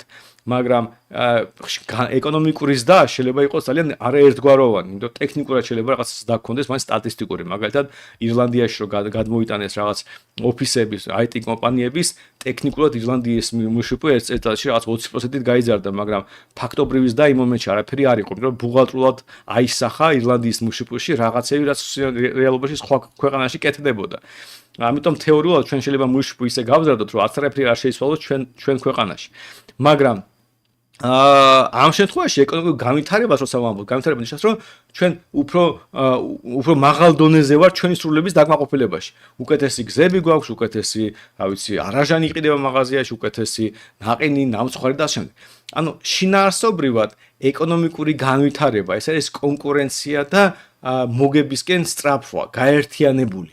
რაც უფრო მაღალია კონკურენციის მასშტაბი, ანუ რაც უფრო აქტიურად კომპანიები ცდილობენ გამოავლინონ თავისი მომხმარებლის სურვილები, რაც უფრო მეტია მათი სურვილი მიიღონ მაღალი მოგება, მით უფრო სწრაფია ეკონომიკური განვითარება ჩვენ ქვეყანაში. ამიტომ მაღალი მოგება სიკეთეა, კონკურენციის სიკეთეა და ეს ორი სიკეთე გაერთიანება არის თავარი, რაც სამდელში გაგვადებს შესაძლებლობას უკეთეს სამყაროში ვიცხოვროთ. ეს არის კონკურენცია. ნუ იმედია მოგებაც გაიგეთ. და ბოლოს რა არის რა იქნება კონკურენცია? მაგალითად რა შეიძლება ვთქვათ, რომ კონკურენცია არის? ამას ახსნი და შემდეგ ლაივში უშუალოდ მონოპოლიებზე და ანტიმონოპოლიურ ეგრეთ წოდებულ პოლიტიკაზეც ვილაპარაკებ. აი მაგალითისთვის წამოიდგინეთ, რომ ვიღაცამ შეიძლება იფიქროს, რომ აი ბაზარზე არის 3 კომპანია. და სამი კომპანია, კონკურენტები არიან. ჩვენ შეიძლება წამოვიგინოთ, რომ ისინი კონკურენტები არიან და არ არიან კონკურენტები, მაგრამ ის რომ სამი კომპანია თავისთავად ამაზე პასუხს არ გასცემს. სამიც იყოს და გინდა 33, შეიძლება ისინი არ იყვნენ კონკურენტები. მაგალითისთვის რა შეიძლება იყოს სიტუაცია, როცა ჩვენ გვაქვს სამი კომპანია და ისინი კონკურენტები არიან. აი წარმოვიდგინეთ, რომ არის სამი კომპანია, მათი მფლობელები არიან, თქვა, ჩვენი პრემიერ-მინისტრის მეგობრები. იკრიბებიან პარასკევობით საღამოს და სანამ მე ვკითხულობ თქვენთვის რაღაცას, ლექციას, ისინი თამაშობენ ჯოკერს. და თუ რომ ვინც მოიგებს, თუ ეს პრემიერ-მინისტრი არის მაგალითად, ის იღებს პრემიერ-მინისტრისგან ახალ ტენდერს და აშენებს გზას. სამივე კომპანია აშენებს გზას. მაგალითად, მოგებული მოთამაშე აშენებს თბილისში გზებს, ვინც მეორე ადგილი დაიკავა ქუთაისში, ვინც მესამე ადგილი სადმე თქვათ, რა ვიცი, წალენჯიხაში, ხო ნაცები არიან, ამიტომ ცოტა გზას ააშენ. ეხლა კონკურენტები არიან ისინი თუ არა? შინაარსობრივად, რა თქმა უნდა, ისინი მათ შეჯიბრი აქვთ. მაგრამ შეჯიბრი აქვს ჯოკერში და არა მომხმარებლის სურვილების დაკმაყოფილებაში. მათ არ აღილებთ რა გზები უნდა თბილისელებს, წალენჯიხელებს, ქუთაისელებს. ასეთი გზა იქნება, ისეთი რა მნიშვნელობა აქვს, მათი დამკვეთი არის პრემიერ-მინისტრი. და აქედან გამომდინარე, კი ტექნიკურად გზების მშენებლობის ბიზნესში ჩვენ გვეყოლება სამი კომპანია, მაგრამ ერთმანეთის კონკურენტები ისინი არ იქნებიან, იმიტომ რომ არც ერთი მათგანი საერთოდ არც კი ფიქრობს რა უჭირდება მომხმარებას. მათი რაღაც გაგებით, მათი დამკვეთი რადგან არის პრემიერ-მინისტრი, მათი პროდუქციის მომხმარებელი ვერ იქნება ის ადამიანი, უშუალოდ გზაზე დადის. ყველაზე კარგ შემთხვევაში თქვენ შეიძლება მომხმარებლად გაატაროთ პრემიერ-მინისტრი იმ გაგებით, რომ წინა საარჩევნოდ რაღაც მიზნები შეიძლება გქონდეს, რომ რაღაც ლამაზად გახსნას რაღაც გზა, კარგი კადრები გქონდეს, მაგრამ შინაარსობრივად ის არის ამ გზების მომხმარებელი პირდაპირ გაგებით. ამიტომ კარგი გზა იქნება, ცუდი გზა იქნება, ორმო იქნება თუ ლამაზად განათებული იქნება, დიდად მომხმარებელი ამისგან მოგება არ შეიცვლება ამ ადამიანების. მათი მოგება იცვლება იმის მიხედვით, თუ რამდენად კარგად თამაშობენ ჯოკერს. აქედან გამომდინარე, სამი კომპანია ყავს რაღაც ინდუსტრიაში, მაგრამ კონკურენცია არ იქნება. ასევე მარტივად შეიძლება წარმოვიდგინოთ, როცა ერთი კომპანია და ის კონკურენტულად იქცევა. ანუ წარმოვიდგინეთ, რომ აი ეს ერთი ნაყენის კაფე რო იყო. იმას რომ ხან მარწყვის ნაყენი შეეთავაზებინა მომხმარებლისთვის, ხან ვანილის, ხან რა ვიცი, კიდე ყავის, ფორთოხლის, უბედური ფორთოხლის ნაყენი, მაგრამ რაცა უნდა იყოს. აი ეს რაღაცა რო შეეთავაზებინა. ხო გამოვიდა რომ და ისე გაეკეთებინა ის რომ მომხმარებელი სულ ახალ და ახალ ინფორმაციას მიიღებდა და თან ისე რომ არც ეს სხვა ადამიანს ქალაქში არ გაუჩნდებოდა იდეა რომ ნაყინის კაფე გაეხსნა. ანუ იქნებოდა საუკეთესო ნაყინის კაფე, ხო? ანუ იმდენად კარგად მოიქცეოდა, რომ მეტი არც ერთი მოთამაშე, მოქალაქე არ გახსნიდა სხვა ნაყინის კაფეს. ანუ მან აჯობა ვირტუალურ კონკურენცს. ანუ ისე ის კარგად მოიქცა, რომ ყველა ადამიანს, ვისაც უჩნდებოდა თავში ხო არ გავხსნა ნაყინის კაფეო, ის ადამიანი რომ შეხედავდა ამ კაფეს, ეშინოდა და არა, ამას მე ვერ ვაჯობებ და მიდიოდა, გადაიფიქრებდა. ანუ ერთი კომპანია არის იქცევა როგორც კონკურენტი, იმიტომ რომ მისი ქმედებების შედეგად ჩვენ სულ ახალი და ახალი ინფორმაცია გვაქვს მომხმარებელზე. მისი ქმედებების შედეგად სინამდვილეში შენარჩუნებულია დისციპლინა ამ მომხმარებლის დაკმაყოფილებაში. რატომ შეიძლება მისი ინდივიდუალური თვისება იყოს ადამიანური ასეთი, მაგრამ რაც არ უნდა იყოს. ამიტომ ჩვენ შეიძლება წამოვიგინოთ, რომ ერთი კომპანია ბაზარზე რაღაც გაგებით, მაგრამ ის კონკურენტულად იქცევა და ისე კარგად იქცევა, რომ მეტი კონკურენტები არც კი ჩნდებიან, იმიტომ რომ არავის არ აქვს პრეტენზია, რომ მას აჯობებს და შეიძლება წამოვიგინოთ, რომ არის 15 კომპანია ბაზარზე და არც ისინი საერთოდ კონკურენცია არ არსებობს, იმიტომ რომ ისინი ერთმანეთთან არ არიან კონკურენციაში, იმიტომ რომ არიან მაგალითად კორუფციულ გარიგებაში მთავრობასთან. ამიტომ რომ შევაჯამო, კონკურენცია არის პროცესი, რომლის შედეგად ჩვენ ვიღებთ ახალ ინფორმაციას მომხმარებელს, რომლის შედეგად კომპანიები იძენენ რეპუტაციას და უზრუნველყოფენ იმას, რომ მომხმარებლის დაკმაყოფილის პროცესში იყვნენ რაც შეიძლება უფრო დისციპლინური. ეს არის კონკურენცია. და ვინაიდან ამას ძალიან კარგი შედეგები მოყვება, განსაკუთრებულად მაშინ, როცა მოგება არის წარმოჩენილი საზოგადოებაში, როგორც სიკეთე და ყველა კომპანია ღიად მაქსიმალური მოგებისკენ მიისწრაფის, უფრო კომპანიის მფლობელები, მენეჯერები იქნებიან თუ აქციონრები, მაშინ ეს საბოლოო ჯამში გარდაიქმნება უფრო მაღალ დოლარში და უფრო მაღალი ეკონომიკური განვითარების უფრო მაღალ ტემპებში. ამიტომაც არის კონკურენცია სიკეთე.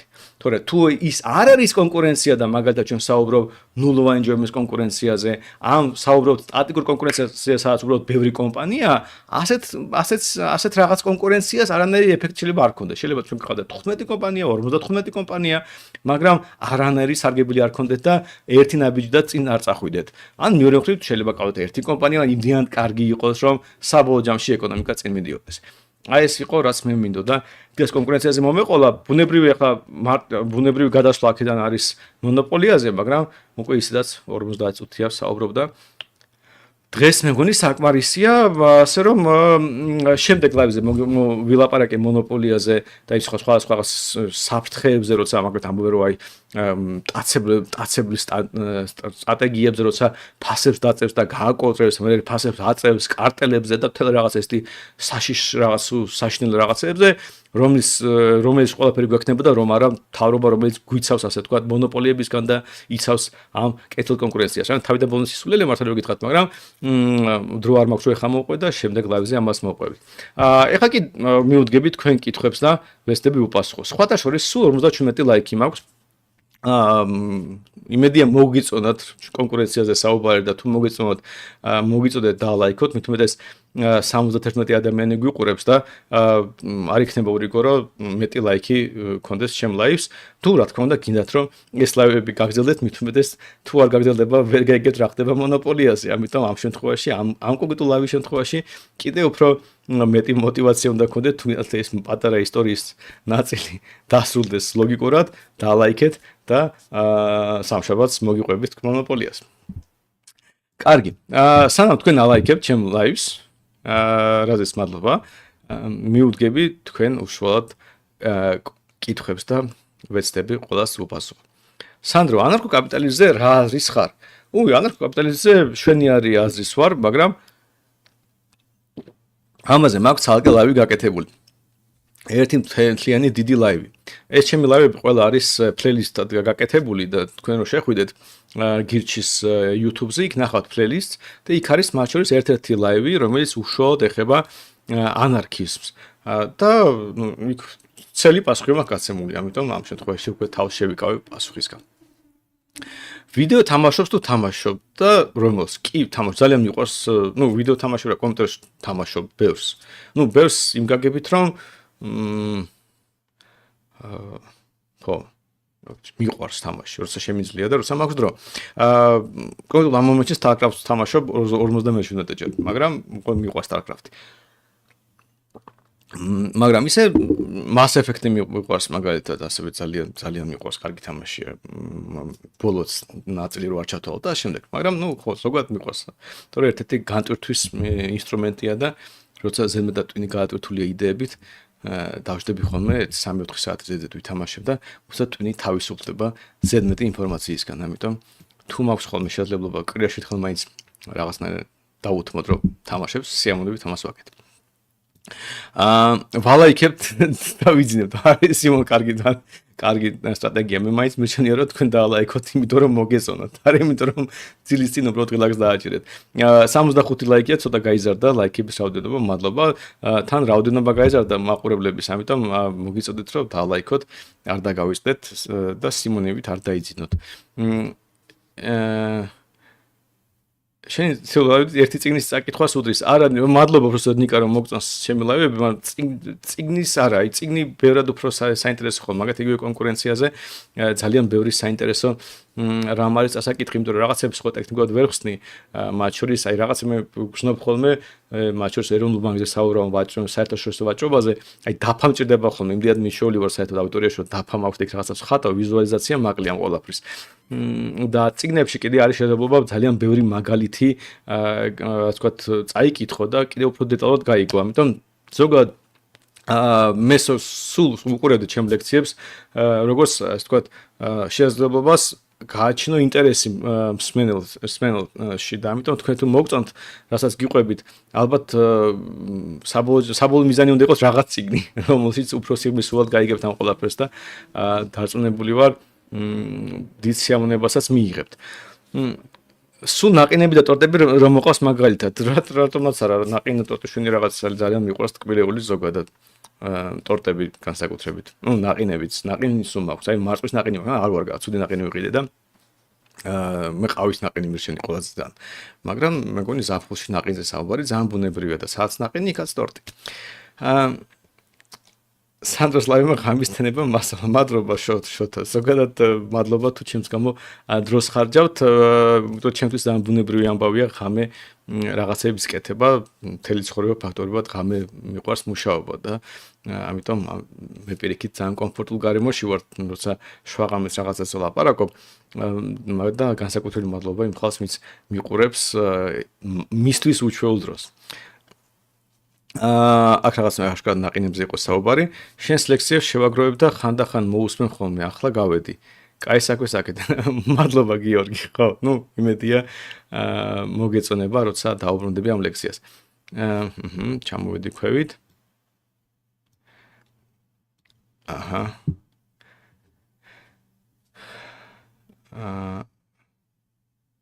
სანდრო ქუჩებში ერთი და იგივე ნიფთის მაღაზიები ერთად რატომ არის ხოლმე მაგალითად სხვადასხვა სათვალების მაღაზიები სულ ერთ ადგილას არის ხოლმე და გახსნილი ცუდია არის ეს არა პირიქით ეს ანუ კონკურენცია ზოგადად სიკეთეა ანუ კონკურენცია არის მათ შორის მომგებიანი იმ კომპანიისათვის რომელიც წააგებს კონკურენციაში აი უყურეთ მე მაგალითად დავუშვათ ისევ ნაყინებს დავუბრუნდეთ თუ აღმოჩნდა რომ ჩემი კონკურენტმა მოიგო ანუ გამოუშვა ჯერ მარწყვის ნაყინი მერე რა ვიცი ვანილის ნაყინი ამ შემდეგ თან უკეთესი ხარისხის ნაყინს აკეთებს და ბოლოს დამამარცხა კონკურენციაში მარცხი ნიშნავს მათ შორის იმას რომ მე გავიგე რომ მე ცუდი საქმით ვიყავი დაკავებული ანუ ცუდით რა ჩემთვის არასწორი საქმით ანუ კონკურენციაში მარცხი საბოლოო ჯამში არის სტიმული ან შევცვალო საქმიანობა ან შევცვალო მიდგომა იმ საქმიანობის მიმართ რომელსაც მე ვარ დაკავებული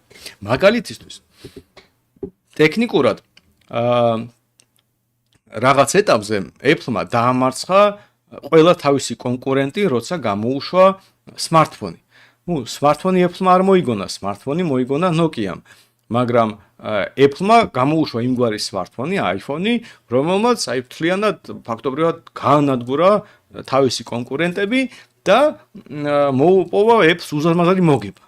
მაგრამ მოდით შევხედოთ იმ მომენტში Samsung-ს, რომელიც გასაგებია, რომ რაღაც იმ მომენტში წააგო, ხო? ანუ კონკურენტმა მობილური ტელეფონების ბაზარზე გამოუშვა იმგვარი ტელეფონი, რომელმაც აი სრული ფლორი მოახდინა ბაზარზე. კი, Samsung-მა წააგო კონკურენციის შედეგად, მაგრამ წააგო თუ არა Samsung-მა ზოგადად. არა, იმიტომ რომ Samsung-მა დაინახა, რომ მისი მიდგომები ტელეფონის წარმოებისადმი იყო მცდარი. დაინახა მოხმარებელს რომ უყვარს რაღაც, რასაც აკეთებს Apple-ი. თვითონაც დაიწყო მსგავსი რაღაცების გაკეთება, საბოლოო ჯამში აჯობა Apple-ს. ანუ გრძელვადიანად Samsung-მა იხეირა იმისგან, რომ რაღაც მომენტში კონკურენციაში წააგო. ამიტომ აქ კრიტიკულად მნიშვნელოვანია, რომ კონკურენცია, ვთქვათ, არსებობდეს, იმიტომ რომ შენ აგებდი ამ კონკურენციას, შენ მაინც იგებ გრძელვადიანად. ან მიხვდები, რომ ცუდი არასწორი საქმით ხარ დაკავებული და შენ რესურსებს დახარჯავ იმად, რაც უფრო კარგად გამოგდის, ან ისწავლი რაღაცას და იგივე საქმიანობაში დარჩები, მაგრამ უკეთესად გააკეთებ ამას. ამიტომ კონკურენცია ყოველთვის მომგებიანია, მიუხედავად იმისა, მოიგო უშუალოდ კომპანიამ ამ პროცესში თუ წააგო. და აი როცა მაღაზიები ერთად არის განლაგებული, ეს არის ყველაზე ერთი კონკურენტული პროცესია. შენ დამალული კი არ ხარ, იმიტომ რომ წამოგიდგენ რომ შენ ხედავ შენ კონკურენტს, შენ ხედავ ყველა მის ქმედებას და მოხმარებლისაც უმარტივებს საქმეს, იმიტომ იცი რომ სათვალების მაღაზია ყველა ერთ რაღაც კვარტალშია კონცენტრირებული. ის აღარ ნერვიულობს საწავიდეს, როგორ მოვიდეს, მიდის იქ. და ამ შემთხვევაში კონკურენცია იზრდება. და კონკურენცია თუ იზრდება, კი შეიძლება ლოკალურად ერთ-ერთი მაღაზია ამის გამო დაზიანდეს, იმიტომ რომ კონკურენტმა აჯობოს. მაგრამ ძელბადიანად ამ პროცესში ყველაზე საუკეთესო მაღაზიები გადარჩება. და ამიტომ თუ ვინმეს პრეტენზია აქვს, რომ მან მართლა იცის ეს ბიზნესი, მას ის უნდა ხსნიდეს მაღაზიას თავის კონკურენტის გვერდზე. და ასე ყალიბდება, რომ შაურმა რაღაცნაირად ერთ ადგილზე იყიდება, რაღაცა ფეხსას მაღაზიების ერთმანეთთან კონცენტრირდებიან და ასე შემდეგ. თუნდაც მაგალითად დიდი მოლები რო ავიღოთ, იქაც რაღაც გავსი მაღაზიები დაახლოებით ახლოს არიან ერთმანეთთან. იმიტომ რომ კონკურენცია მონგებიანია მათ შორის კონკურენტისთვისაც და ვინაიდან ასე არის, ძალიან კარგი შენ უნდა დაინახოს არის კონკურენტი და გვერდზე დაუდგა. ბანკების ოფისები ერთად შეიძლება იყვნოს ახლოს და ასე შემდეგ. ამიტომ ეს ზოგადად ძალიან სწორი ტაქტიკა. ბუნებრივია, ვინც ის კომპანია, რომელიც ასე არ იქცევა და იმალება კონკურენტებისგან, ეთყობა ამას მხოლოდ იმიტომ უნდა გაკეთებდეს, რომ არ აქვს იმედი როს მოუგებ და სხვა მოტივებიდან, მაგალითად, იმიტომ რომ მოხარებას დაეზარება კონკურენტებთან წასვლა, ცდილობს სხვანაირად მოიპოვოს რაღაც უპირატესობა.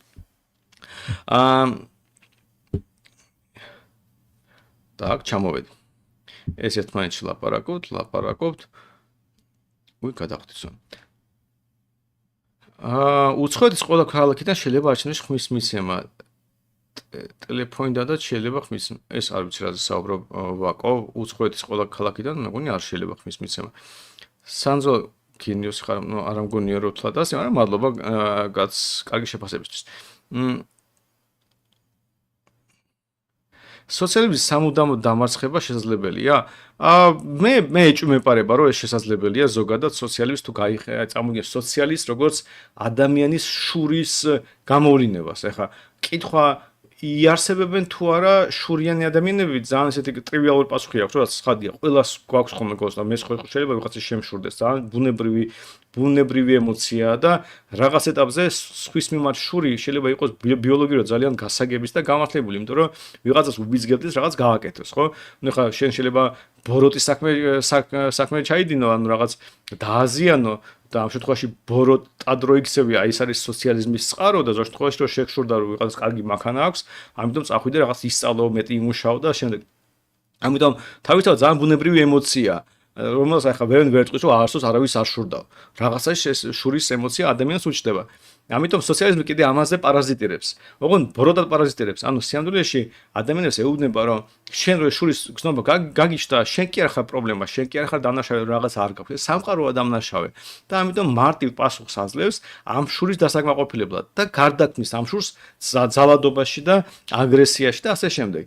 აქედან გამომდინარე სოციალისტური რაღაც იდეები ან სოციალისტური მიდგომები ჩემი არის იარსებდეს მანამ სანამ ადამიანი ისეთია როგორიც არის. ანუ მე არ მაქვს მოლოდინი რომ ხა ბიოლოგიურად ადამიანი ახლო მომავალში შეიძლება. მეჭვმეპარება რომ შეიძლება მილიონი წლის შემდეგ რამე ასეთი პრინციპული ცვლილება მოხდეს. აქედან გამომდინარე კი სოციალიზმი შეიძლება ითქვას რომ ჩვენი გადმოსახედიდან სულ იარსებებს. ამიტომაც როცა ამბობენ რომ თავისუფლება არის თავისუფლება ითხოვს მუდმივ ბრძოლას, მუდმივ დაცვას. ეს ხო ამიტომაც ხდება, რომ სოციალიზმი ვინაიდან პარაზიტირებს ძალიან ჩვენ ინსტინქტებზე, ძალიან პრიმიტიულ ცხოველურ ემოციებზე, ეს ცხოველური ემოციები არც არ გაქრება. ეს სულ ჩვენთან იქნება. ცივილიზაცია ამ ემოციებს ახშობს და ჩარჩოებში სვავს. მაგრამ სოციალიზმი ამ ჩარჩოებს ანგრევს და ეუბნება რომ არა, შენ უნდა მოიქცეროთ ველური ადამიანი, შენ უნდა არ უნდა თქვა უარი შენ აგრესიაზე. დაინახე ვიღაც რასაც დიდარია წაართვი, დაინახე ვიღაც ლამაზია, რავი, ცემეკა, აუპატიურე და შემდეგ. ანუ ეს არის სოციალიზმის ბუნება, რომელიც შეიძლება ლამაზად იყოს შეფუთული სხვა თანასწორობის და რაღაცების ლოზუნგების უკან, მაგრამ საქმეზე რომ მიდის, ყოველთვის ერთდაიგივე თავდება. ყველა სოციალისტური ექსპერიმენტი თავდება საბოლოო ჯამში ძალადობით, იმიტომ რომ ძალადობა და ადამიანის ცივილური ქცევის განადგურება არის საბოლოო ჯამში სოციალიზმის მიზანი. მიუხედავად იმისა, თუ რა მიზნები აქვს უშუალოდ ცალკეულ სოციალისტ, იმიტომ რომ ის შეიძლება უბრალოდ გაუნათლებელი იყოს, როგორც ხშირია ხოლმე სოციალისტებს შორის და ამიტომ ვეც ხვდებოდეს რას აკეთებს. მიუხედავად შეიძლება კარგიც იყოს ადამიანური კარგი ემოციებით, აი რომის პაპა თქვა რომ ერთ-ერთ რაღაც დრო რომ მექნება, არ ვიცი, არჩევნებად მოვასწრებ თუ არა, ამის დრო არის ეს ალბათ ყველაზე აქტუალური ამ სამყაროში, მაგრამ არჩევნების შემდეგ რაღაცნაირად გამონახავ დროს, რომ ეს ამბავი გავარჩიო. იმიტომ რომ ის პაპა თქვა რომ მე ხა რაღაც დაახლოებით ზუსტად არ მახსოვს, მაგრამ თუ არ ვიქნები მე არ ვარ ხა პოლიტიკური იდეოლოგიები რაღაცები, მაგრამ რომ ქონოდესო ასეთი არჩევანიო, მე ვიქნები კომუნისტიო. ხო და აი უბრალოდ რო ხვდები, აი რომის პაპი ამას რომ ამბობს, რომ აი ხარ მინდა კათოლიკები ვაწყენინო, მაგრამ ნუ ესე იგი გარტყმაში არის ეკონომიკის და საერთოდ ვერ ხდება პოლიტიკურ კონტექსტს ამბების და რაღაც სხვა წარმოუდგენია, იმიტომ რომ პატრიოტი ქრისტიანი ვერ იქნება კომუნისტი. კომუნიზმი არის ანტიქრისტის იდეოლოგია თავისი ბუნებით, არის ძალადობის იდეოლოგია და სოციალიზმით შეპყრობილი გრძელსახურია, ნიშნავს რომ სატანას ემსახურება თავის და ვერც კი ხვდება ამას. და ასე რომ ძალიან ესეთი სპეციფიკური ამბავია, რომელიც ძალიან გავრცელებულია სხვადასხვა რელიგიურ ადამიანებში, რომელსაც თავისი ახსნა აქვს და თუ მოიცლი ამაზე ცალკე ალბათ მომიწევს ვცლად რაღაცას მოვიგონებ, რომ საჯარო სივრცეში ეს პოზიცია იყოს დაფიქსირებული, იმიტომ რომ ერთი მხრივ გასაგებია, საიდან ჩნდება ეს იდეები და რა ტიპის გაუნათლებლობის შედეგია ეს. მეორე მხრივ ძალიან დამაზიანებელი, როცა ხალხი ასეთი დიდი მორალური ავტორიტეტით ასეთ სისულელეს ამბობენ, მე ეს ანგრევს ათასობით და შეიძლება მილიონობით ადამიანის ცხოვრებას. ამიტომ ხო, მე მგონი სოციალიზმი ძალიან რთული იქნება, რომ რამე გაქრეს ადამიანის ტვინიდან. ქუჩაში თუ მაჩრებს ხალხი და რას მეუბნება, არის ხოლმე კი ზოგჯერ რაღაცას მეუბნება. ნუ რა ვიცი, რაღაცას გამარჯობა რაღაც. self-ს იღებს ვიღაც, მაგრამ შედარა სხვადასხვა. უფრო ვიღაცა შეიძლება ცნობდეს ისე სახეზე, მაგრამ დიდად რო რაღაც ხდებაო ქუჩაში რო დავდივარ, ვერ გეტყვი. ჩოგეთი მომეწონა თან კი ხო კი მედია რომ ილუსტრაცია კარგი იყო თუ რა არის კონკრეტული ხსევა. მეგობრებო 99 ლაიქი მაქვს ფოტოშორის, სულ ცოტა დამჭა 100 ლაიქამდე და 11 ლაიქიც და სამშაბათს გაიგებთ რა არის მონოპოლი. სალამი სანდრო, ერთი ეპიზოდი რომ გააკეთო იაპონიის ეროვნულ ბანკზე და მათ პოლიტიკაზე თუ შეგიძლია. იცი რა არის იაპონიის ეროვნულ ბანკზე მე უკვე ვილაპარაკე ერთ-ერთ ლაივში, ძალიან ისე, ზოგადად და მოკლედ, მაგრამ აი ესეთი ძალიან ვიწრო სპეციფიკურ თემაზე ლაივის გაკეთება არ მინდა, იმიტომ რომ ჯერ ესეთი მე მომიწევს სპეციფიკურად მომზადება ინფორმაციის შეგროვება იმისთვის, რომ რაღაც ფაქტობრივი რაღაცები გავარჩიო და რაღაცების გახსენება, მათ შორის არის 90-იან წლების კრიზისზე და ასე შემდეგ. რომელიც მე მგონი ძალიან არააქტუალურია დღევანდელი დღეს ჩვენ ქვეყანაში. და ძალიან ვიწრო ჯგუფისთვის შეიძლება იყოს საინტერესო. მეც კი დიდად არ მაინტერესებს. მე მივიჩნევ რომ ესეთი ყველაზე არადეკვატური ხალხია ეროვნულ ბანკებს შორის. მაგრამ არ არის მე მგონი ის თემა, რომელიც ახლა ხალხი უყურებს და ნერვიულობს იაპონიის ცენტრალურ ბანკზე. ამიტომ რაღაცნაირად თავს შევიკავდი ასე ძალიან სპეციფიკური თემებისგან. მაგრამ ოდესმე რაღაცნაირად შეიძლება ამასზე რაღაც გავაკეთო. მაგრამ ალბათ ისევ და ისევ თუ ზოგადად ცენტრალურ ბანკებზე ვილაპარაკე. YouTube-ზე დონაციები დაამატეთ, კარგი იქნება. მიფიქრია, მაგრამ თად ესე არ მუშაობს, მე მგონი YouTube-ის ეს დონაციების ამბავი, მაგრამ რაღაც ირიბი გზები არსებობს, ამიხსნას კიდეს, მაგრამ ბოლოს არ მაქვს ამის დრო ახლა. 26 ოქტომბერი ახლოვდება. 36-მეთრზე გავაფერადოთ, არ დაგავიწყდეთ და ეს არის ახლა თავარი ამბავი და არა რაღაც დონაციების ბოლოს თუ მოგწონთ რას ვაკეთებთ, ზოგადად პარტია თუ მე, შეგიძლიათ ჩვენ საიტზე შეხვიდეთ kirchi.com-ზე და იქ დააფინანსოთ და რაღაც მადლობელი ვიქნები. მაგრამ მე მგონი აქ ისეაც შინრად მიდის ყველაფერი იმისთვის, რომ რაღაც სპეციფიკური არ გავაკეთო. 93 ლაიქია სხვადასხვა და ცოტას დარჩა რომ გავაგრძელოთ ჩვენი ლაიქები, ასე რომ დალაიქეთ. საღამოშვიდობის ილია ბატონო სანდრა, გთხოვთ თუ მარტივად მიგიწვდებათ ხელით ლინკი ჩააგდოთ, ან მითხრათ როგორ ვნახო რომ ეროვნულმა ბანკმა როდის ამდენი ფული დაბეჭდა. ეს ძალიან მარტივი ამბავია, არ ვიცი რამდენად შემიძლია ეს ლაივში გავაკეთო, მაგრამ ეროვნული ბანკის საიტზე რო შეხვიდეთ, ეროვნული ბანკი, მაგათ ეხლა ეროვნულ ბანკზე შეხვალთ, იქ არის ასეთი სტატისტიკა. ეხლა ვეცდები გავაკეთო ეს, გაჩვენოთ. აი ასეთი რაღაც რო ავიღოთ. აი ასე.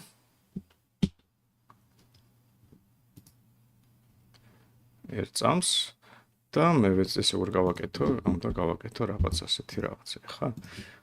აი ასეთი რაღაც რო შეხვალთ ეროვნული ბანკის საიტზე და იქ დააჭერ სტატისტიკას, ეს რაღაც გაგიხსნება. და თქვენ შეგიძლიათ აიღოთ მონეტარული და ფინანსური სტატისტიკა, იქ რო დააჭერთ, იქნება ფულის მასის აგრეგატები და მონეტარული კოეფიციენტები. და აი იქ ჩვეულებრივად არის, ჩამოიტვირთება Excel-ის ფაილი, სადაც მითითებულია სხვა ფულის აგრეგატები. და ერთ-ერთი მათგანი მიუთითებს, რამდენი არის monetary base ქვია, მონეტარული ბაზა, ფაქტორიად მიუთითებს იმაზე, რამდენი ფულია ეროვნული ბანკის მიერ ზოგადად ემიტირებული, მათი ნაწილი შეიძლება იყოს ბანკებში განთავსებული სეიფებში, ქეშად იყოს და ასე შემდეგ, რაღაც შეიძლება იყოს რეზერვებში და ასე შემდეგ. და არის M2 აგრეგატი, რომელიც მოიცავს cares, რომელიც ჯიბეში გაქვთ, და იმპულს, რომელიც საბანკო სისტემის მიერ არის მულტიპლიცირებული. ფაქტობრივად იმპულს, რასაც ჩვენ ვეძახით, ფულს, რასაც ვეძახით, ეს აგრეგატი M2. ის შედგება იმპულისგან, რომელიც ეროვნულ ბანკმა გამოუშვა და მათ შორის იმპულისგან, რომელიც კომერციულ ბანკებმა ზემოთ დაამატა.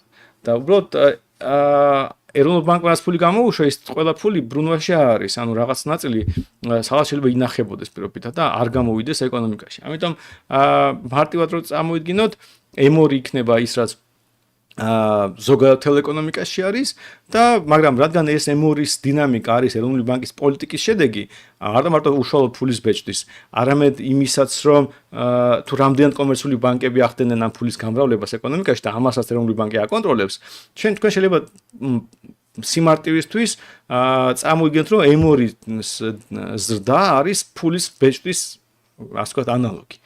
პირდაპირ გაგებით შეიძლება ზუსტი არ იყოს, ან ტექნიკურად რომ მიუდგე ამას, მაგრამ ხა თქვენი ყველა მიზნებით რომ წამოდგენა იქონიოთ ვაფშე რა ხდება ეკონომიკაში, ან რა არის ფულის დინამიკა, ეს იქნებოდა საკმარისი.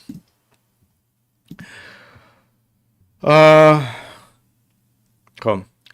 ძალიან ცოტა დარჩა 100 ლაიქამდე. კი ბატონო, 96 ლაიქია და 4 ლაიქიც და შეგვიძლია გადავიდეთ. StarCraft-ი თუ StarCraft 2 თამაშობ. StarCraft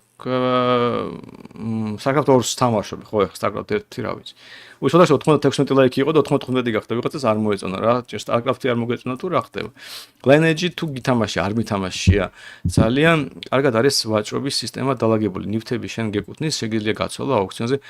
ხო, არ ვიცი, სხვადასხვა, მაგრამ თავისთავად კომპიუტერულ თამაშებზე რაღაც ერთხელ მომიწევს ამაზე ალბათ რაღაც ლავის გაკეთება, იმიტომ რომ თავი პრობლემა კომპიუტერულ თამაშების არის ის, რომ ეკონომიკა არის სრულიად აცდენილი. აი მაგალითად ჩემს შვილს უყვარს თამაში ქალაქის სიმულატორის და ქალაქების აშენების, მეც მიყვარდა ბავშვობაში. და ნუ აი სრული აბსურდია უბრალოდ, აი აცდენილია ყველანაირი საღას, იმიტომ რომ ასე ქალაქები არ შენდება. ზოგადად ქალაქები არის ვაჭრობაზე აგებული, ანუ ვაჭრობის პროცესი აჩენს ქალაქებს. და ამ სიმულატორებში ვიღაც აბსოლუტურად რაღაც უცნაური დემიურგი, რომელიც იღებს და გზებს აშენებს და ხან ისე, ხან ასე და ხან წაშლის, ხან დაანგრევს, ხან რაღაცას იქ ხალხს დაასახლებს და შემდეგ აი სრული დაგეგმარების ეკონომიკა არის და ამიტომ აბსოლუტურად არაფერ შუაში არის რეალობასთან. ან მაგალითად სხვა ტიპის თამაშების ეკონომიკა, სადაც რესურსები გემატება, გეგონება ციდან იყრება ეს რესურსები. აი სრულად ასე არაადეკვატურია და ასე შემდეგ. ამიტომ ზოგადად კომპიუტერულ თამაშებში ძალიან პრობლემურია ეკონომიკური ნაწილი და ფაქტობრივად ასევე თამაშები არის ამ სტერეოტიპების გავრცელების ერთ-ერთი წყარო. 100 ლაიქი გვაქვს ხალხთან, დიდი მადლობა, ძალიან მიხარია რომ მოგდონთ ჩემი ლაივი. 100 ადამიანს მინიმუმ. ხო, მაგრამ აი Lineage 2 რა ვიცი რა დავგუგლავ ერთი რა თამაში ასეთი და თუ გამიჩნდა შესაძლებლობა იქნები თამაში. სანდრო ერთი თამაში Age of Mythology ქვია და მოგეწონება. ნათამაში მაქვს კაცო, ოღონდ ეს არის Age of Empires-ის გაგრძელება და Age of Empires უფრო მაგარი იყო. სტუდენტი რო ვიყავი, მაშინ სიამოვნებით თამაშობდი Age of Empires. ძალიან კარგი თამაშია, ერთ-ერთი საუკეთესო თამაშია და მუსიკაც კარგი აქვს და ასე შემდეგ და ხო, Age of Empires ასწორებს. გადახდა სად ვარ? ჩამოვედი.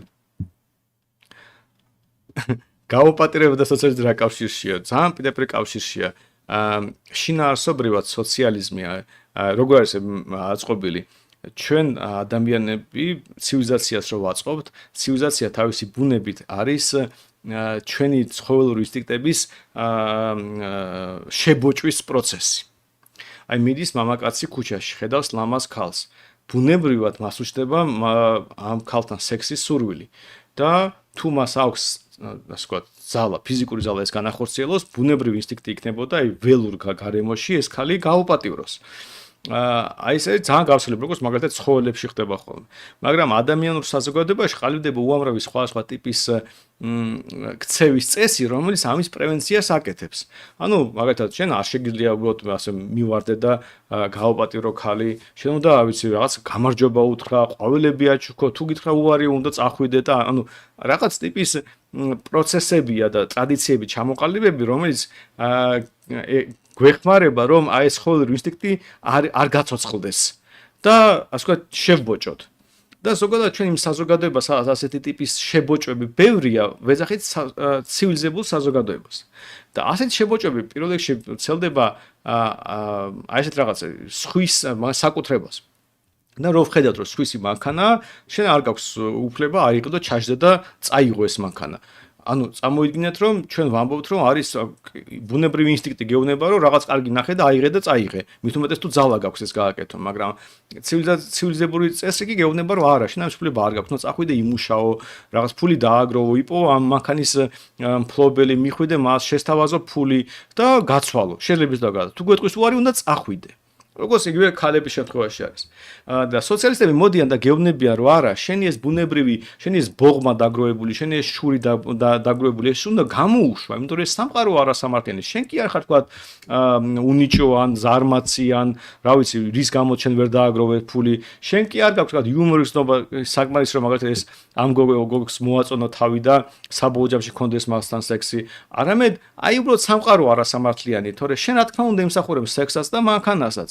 და ამას ეუბნება სოციალიზმი ადამიანს და საბოლოო ჯამში როგორც კი სოციალიზმი თქვათ მიაღწევს თავის წარმატებას, ხალხი მიდის და ხალხს ძარცვავს, აი გაკულაკება რა იყო, ხო? ანუ დიდრებს წართვი, იყო რაღაც იდეოლოგიური ამბავი არ იყო, რაღაც მომენტში უთხრეს რომ შეიძლება დიდრების გაძარცვაო და ხალხი მივარდა და ვიღაცა ერთი ძროხა რა ქონდა, კულაკად გამოაცხადდებდნენ კომუნისტები 20-იან წლებში და იმას რაღაც წაართმევდნენ.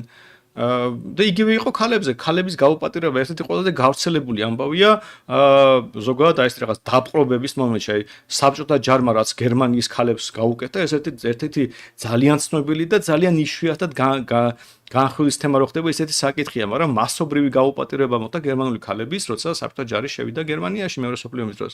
იგივე ყველაში არ გაუკეთებიათ არაფერი მსგავსი მასშტაბის, ახლა გასაგებია რაღაცები ომის დროს სულ ხდება ხოლმე, არაფერი მსგავსი მასშტაბით არ მოხდა რა დასავლეთ ფრონტზე და ამერიკელის ჯარისკაცები ახლა ვიღაცას კლავდნენ და გასაგებია ისინი ანგელოზები არ იყვნენ, მაგრამ უბრალოდ ეს მოვლენა ასეთი რა მასობრივი გაუპატიურება იყო გერმანელი ქალების საბჭოთა ჯარისკაცების მხრიდან.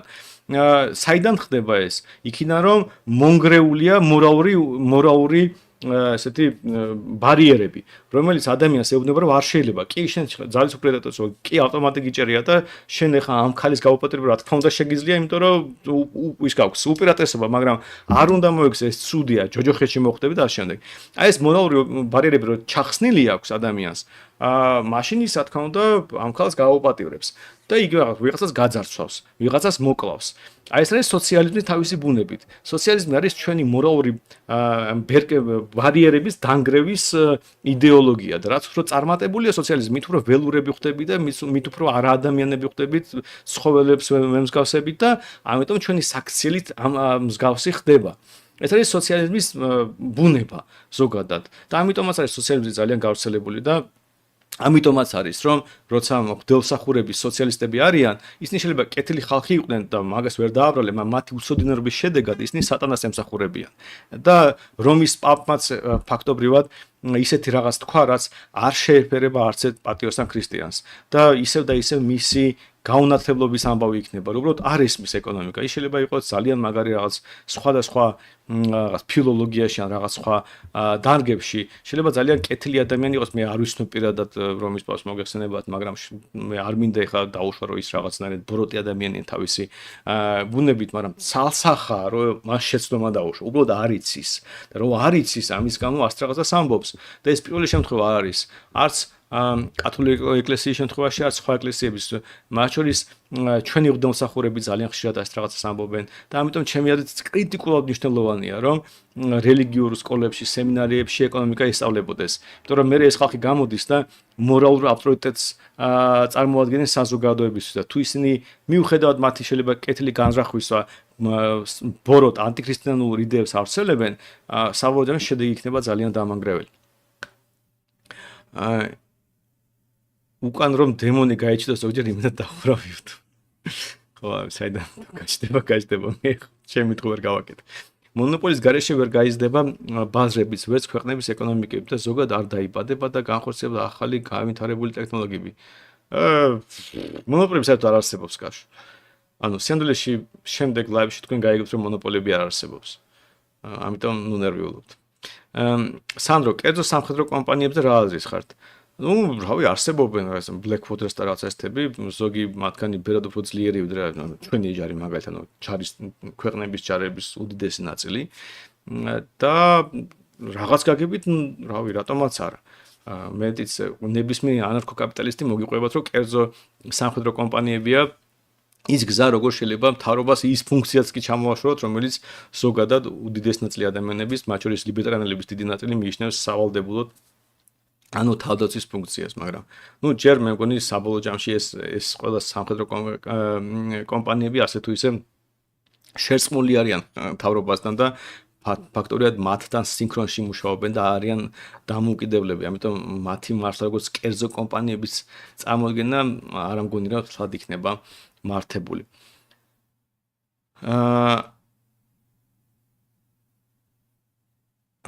ირაკლი თან სერიალს უყურებდა ჯდების სცენარშიო და სერიალს უყურებდა კიდე მე მისმენ ის როგორ გამოდის მე არ შემედიოხი ადამიანს ერთად მოსმენა.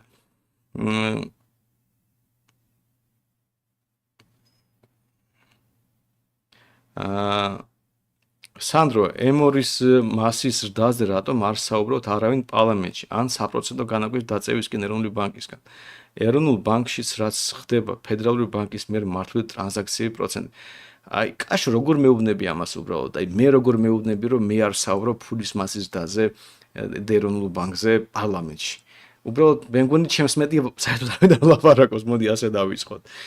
ჩემს მეტი მე მგონი საერთოდ თანამედროვე ჩვენი საპარლამენტო ისტორიის დროს არავის არ ულაპარაკია იმდენ რაც მე ვილაპარაკე და ამას როგორ მწერ არ ვიცი მე რაც გინდა ის დამამბრალეთ თუ გინდა ამ სამყაროში მაგრამ აი ეროვნულ ბანკზე რატომ არავინ არ ულაპარაკოს პარლამენტში თან მე რომ მწერ ამას ძალიან უხერხულია მე არ ვიცი კიდე რაზე უნდა ვილაპარაკო მე ჩემები მე ჩხუბებოდნენ კიდეც რომ რა არის ამდენს რომ ვლაპარაკო ეროვნულ ბანკზე რომ რამე სხვა თემაზე ელაპარაკეო და აი აბა გითხრა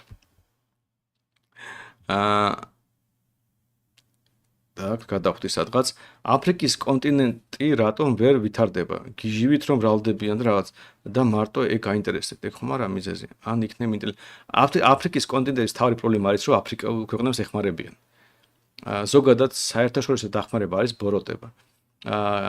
საქართველოსაც ეხმარებიან ზოგადად არასწორი, ანუ მე საუბრობ პირდაპირ ფულად დახმარებაზე. არ უნდა ეხმარებოდეს სხვა ქვეყნებს. არის ორი გზა, ეხლა თუ ადამიანი შიმშილობს და რაღაც კატასტროფა ხდება, ოკეი, დაეხმარე.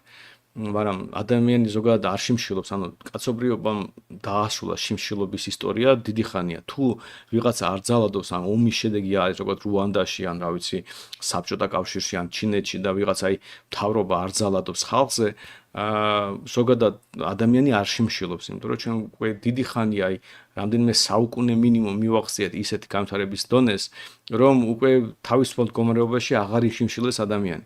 ამიტომ ეს ნაწილი საერთოდ აღარც იარსებებდა, რომ არა ცალკეული ომები, ტირანები და ასე შემდეგ. მეორეა თუ ეხლა რაღაც ხდება კატასტროფული და ვიღაცა მიიჩნევს მორალურ ვალდებულებად ჩაერიოს, აიღო და ჯარით ჩაერიო და რაც კიდე ისქენი. ესე შეიძლება კიდე გაიგო. მაგრამ ფულს რო უხდი არ შეიძლება ფულს რო აძლევენ აფრიკულ ქვეყნებს ყოველთვის ხდება იქაური დიქტატორების ხარდაჭერა როგორც ფულით რო გვეხმარებიან ჩვენ ხდება ქართული ოსნების მართლობის ხარდაჭერა და ის არის რა ქვია ამიტომ არ უნდა გვეხმარებოდნენ ფულით ერთ-ერთი რაც უნდა შეიძლება დაეხმარო თუ მართლა გინდა დაეხმარო, გაუხსნა ბაზრები და დაიწყო ვაჭრობა, თავისუფალი ვაჭრობა.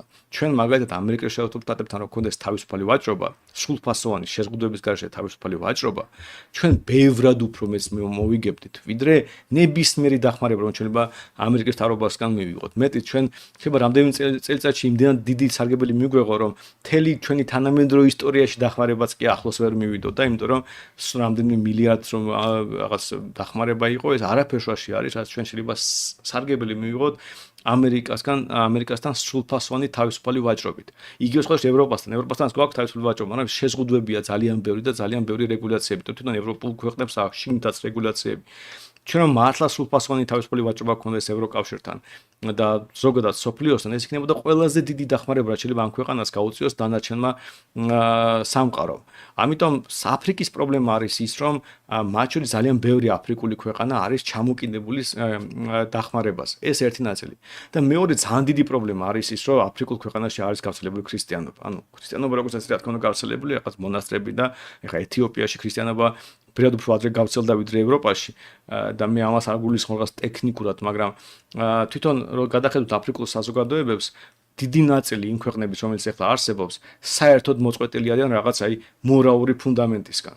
აი რუანდის ისტორია მახსენდება, როცა იქ გენოციდი იწყებოდა ასე აგრესორის ლიდერებმა თქვეს, რომ ჩვენ არ გვინდა ხალხის დახოცვა და თუ ეკლესიებში იქნებითო, ვინც იქნება ეკლესიაში ხელს არ გახლებთო და ხალხი მასობრივად გაიქცა ეკლესიებში და მერე ეს ეკლესიები გადაწვეს ამ ხალხიან ერთად. ანუ სიამდვილეში ეს სრულიად დაცლილი იყვნენ მორალისგან ეს ხალხი და ფაქტობრივად მათთვის ეკლესია რაღაც ნომინალური რაღაც შენობა იყო, სადაც ვიღაცები რაღაც ლაპარაკობენ, მაგრამ სიამდვილეში არანაირი რწმენის კვალიც კი არ ჰქონდათ.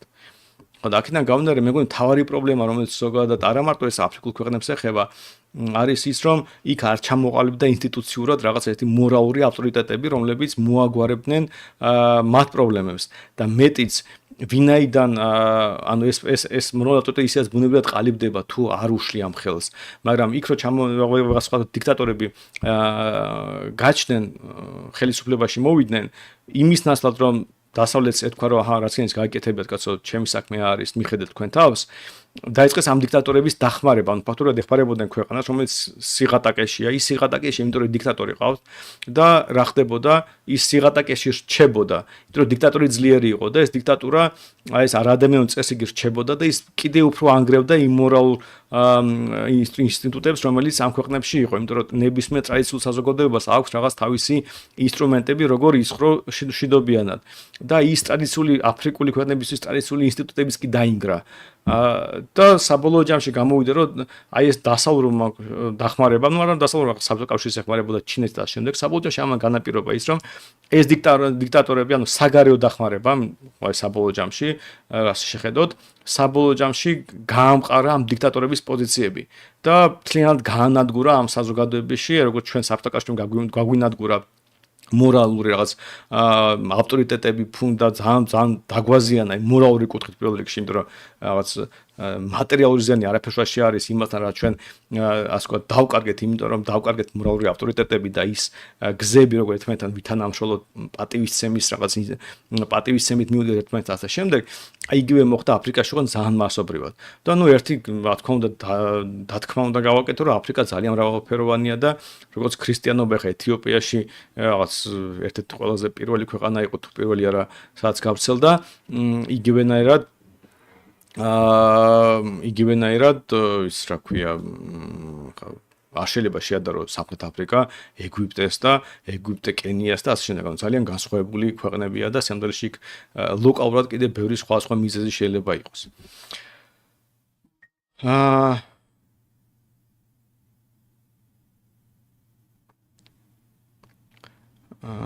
ჩამოვიდექვით.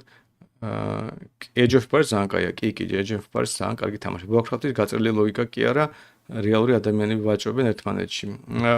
Warcraft-იც კი, მაგრამ ხო, დიდი ხანი არ მითამაშია თავსვედად, მაგრამ საბოლოო არა მარტო რეალური ადამიანის ვაჭრობაზეა საუბარი, არამედ არის მაგალითად სხვა თამაში შეიძლება იყოს მართლა სხვა ადამიანებთან ვაჭრობის ოფცია და ძალიან ბევრი ასეთი თამაშია, მაგრამ რეალობაში როგორ არის ეს ვაჭრობის პროცესი აწყობილი, იმასაც მნიშვნელობა აქვს, მაგრამ მაგალითად როგორ ხდება კონკურენცია სხვა მიმწოდებელ შორის, როგორ ხდება რეპუტაციის დაგროვება, არის თუ არა რაღაც დასჯის მექანიზმები და ასე შემდეგ. რამდენად რთულია კონტრაქტების სისტემა და ასე შემდეგ. სამდვილეში ის რაც რეალურ ეკონომიკურ გარემოს დაამატებდა, მე უბრალოდ თამაში არ მინახია, სადაც ეს ხდება. შეიძლება ვწდები, ახლა მე ვერ დავდებ თავს, რომ ბევრი თამაში მითამაშია და ასე შემდეგ, მაგრამ თავი ბავშვობიდან თამაშობ და ყოველ შემთხვევაში ჯერ არ შემხედრია სიტუაცია, როცა ვიტყოდი, რომ ეს თამაში ეკონომიკურად გამართულია, თუმცა რაღაცაში თუ ვწდები, რაღაც მაგალითს მოყვეს სიამოვნებით დავტესტავდი.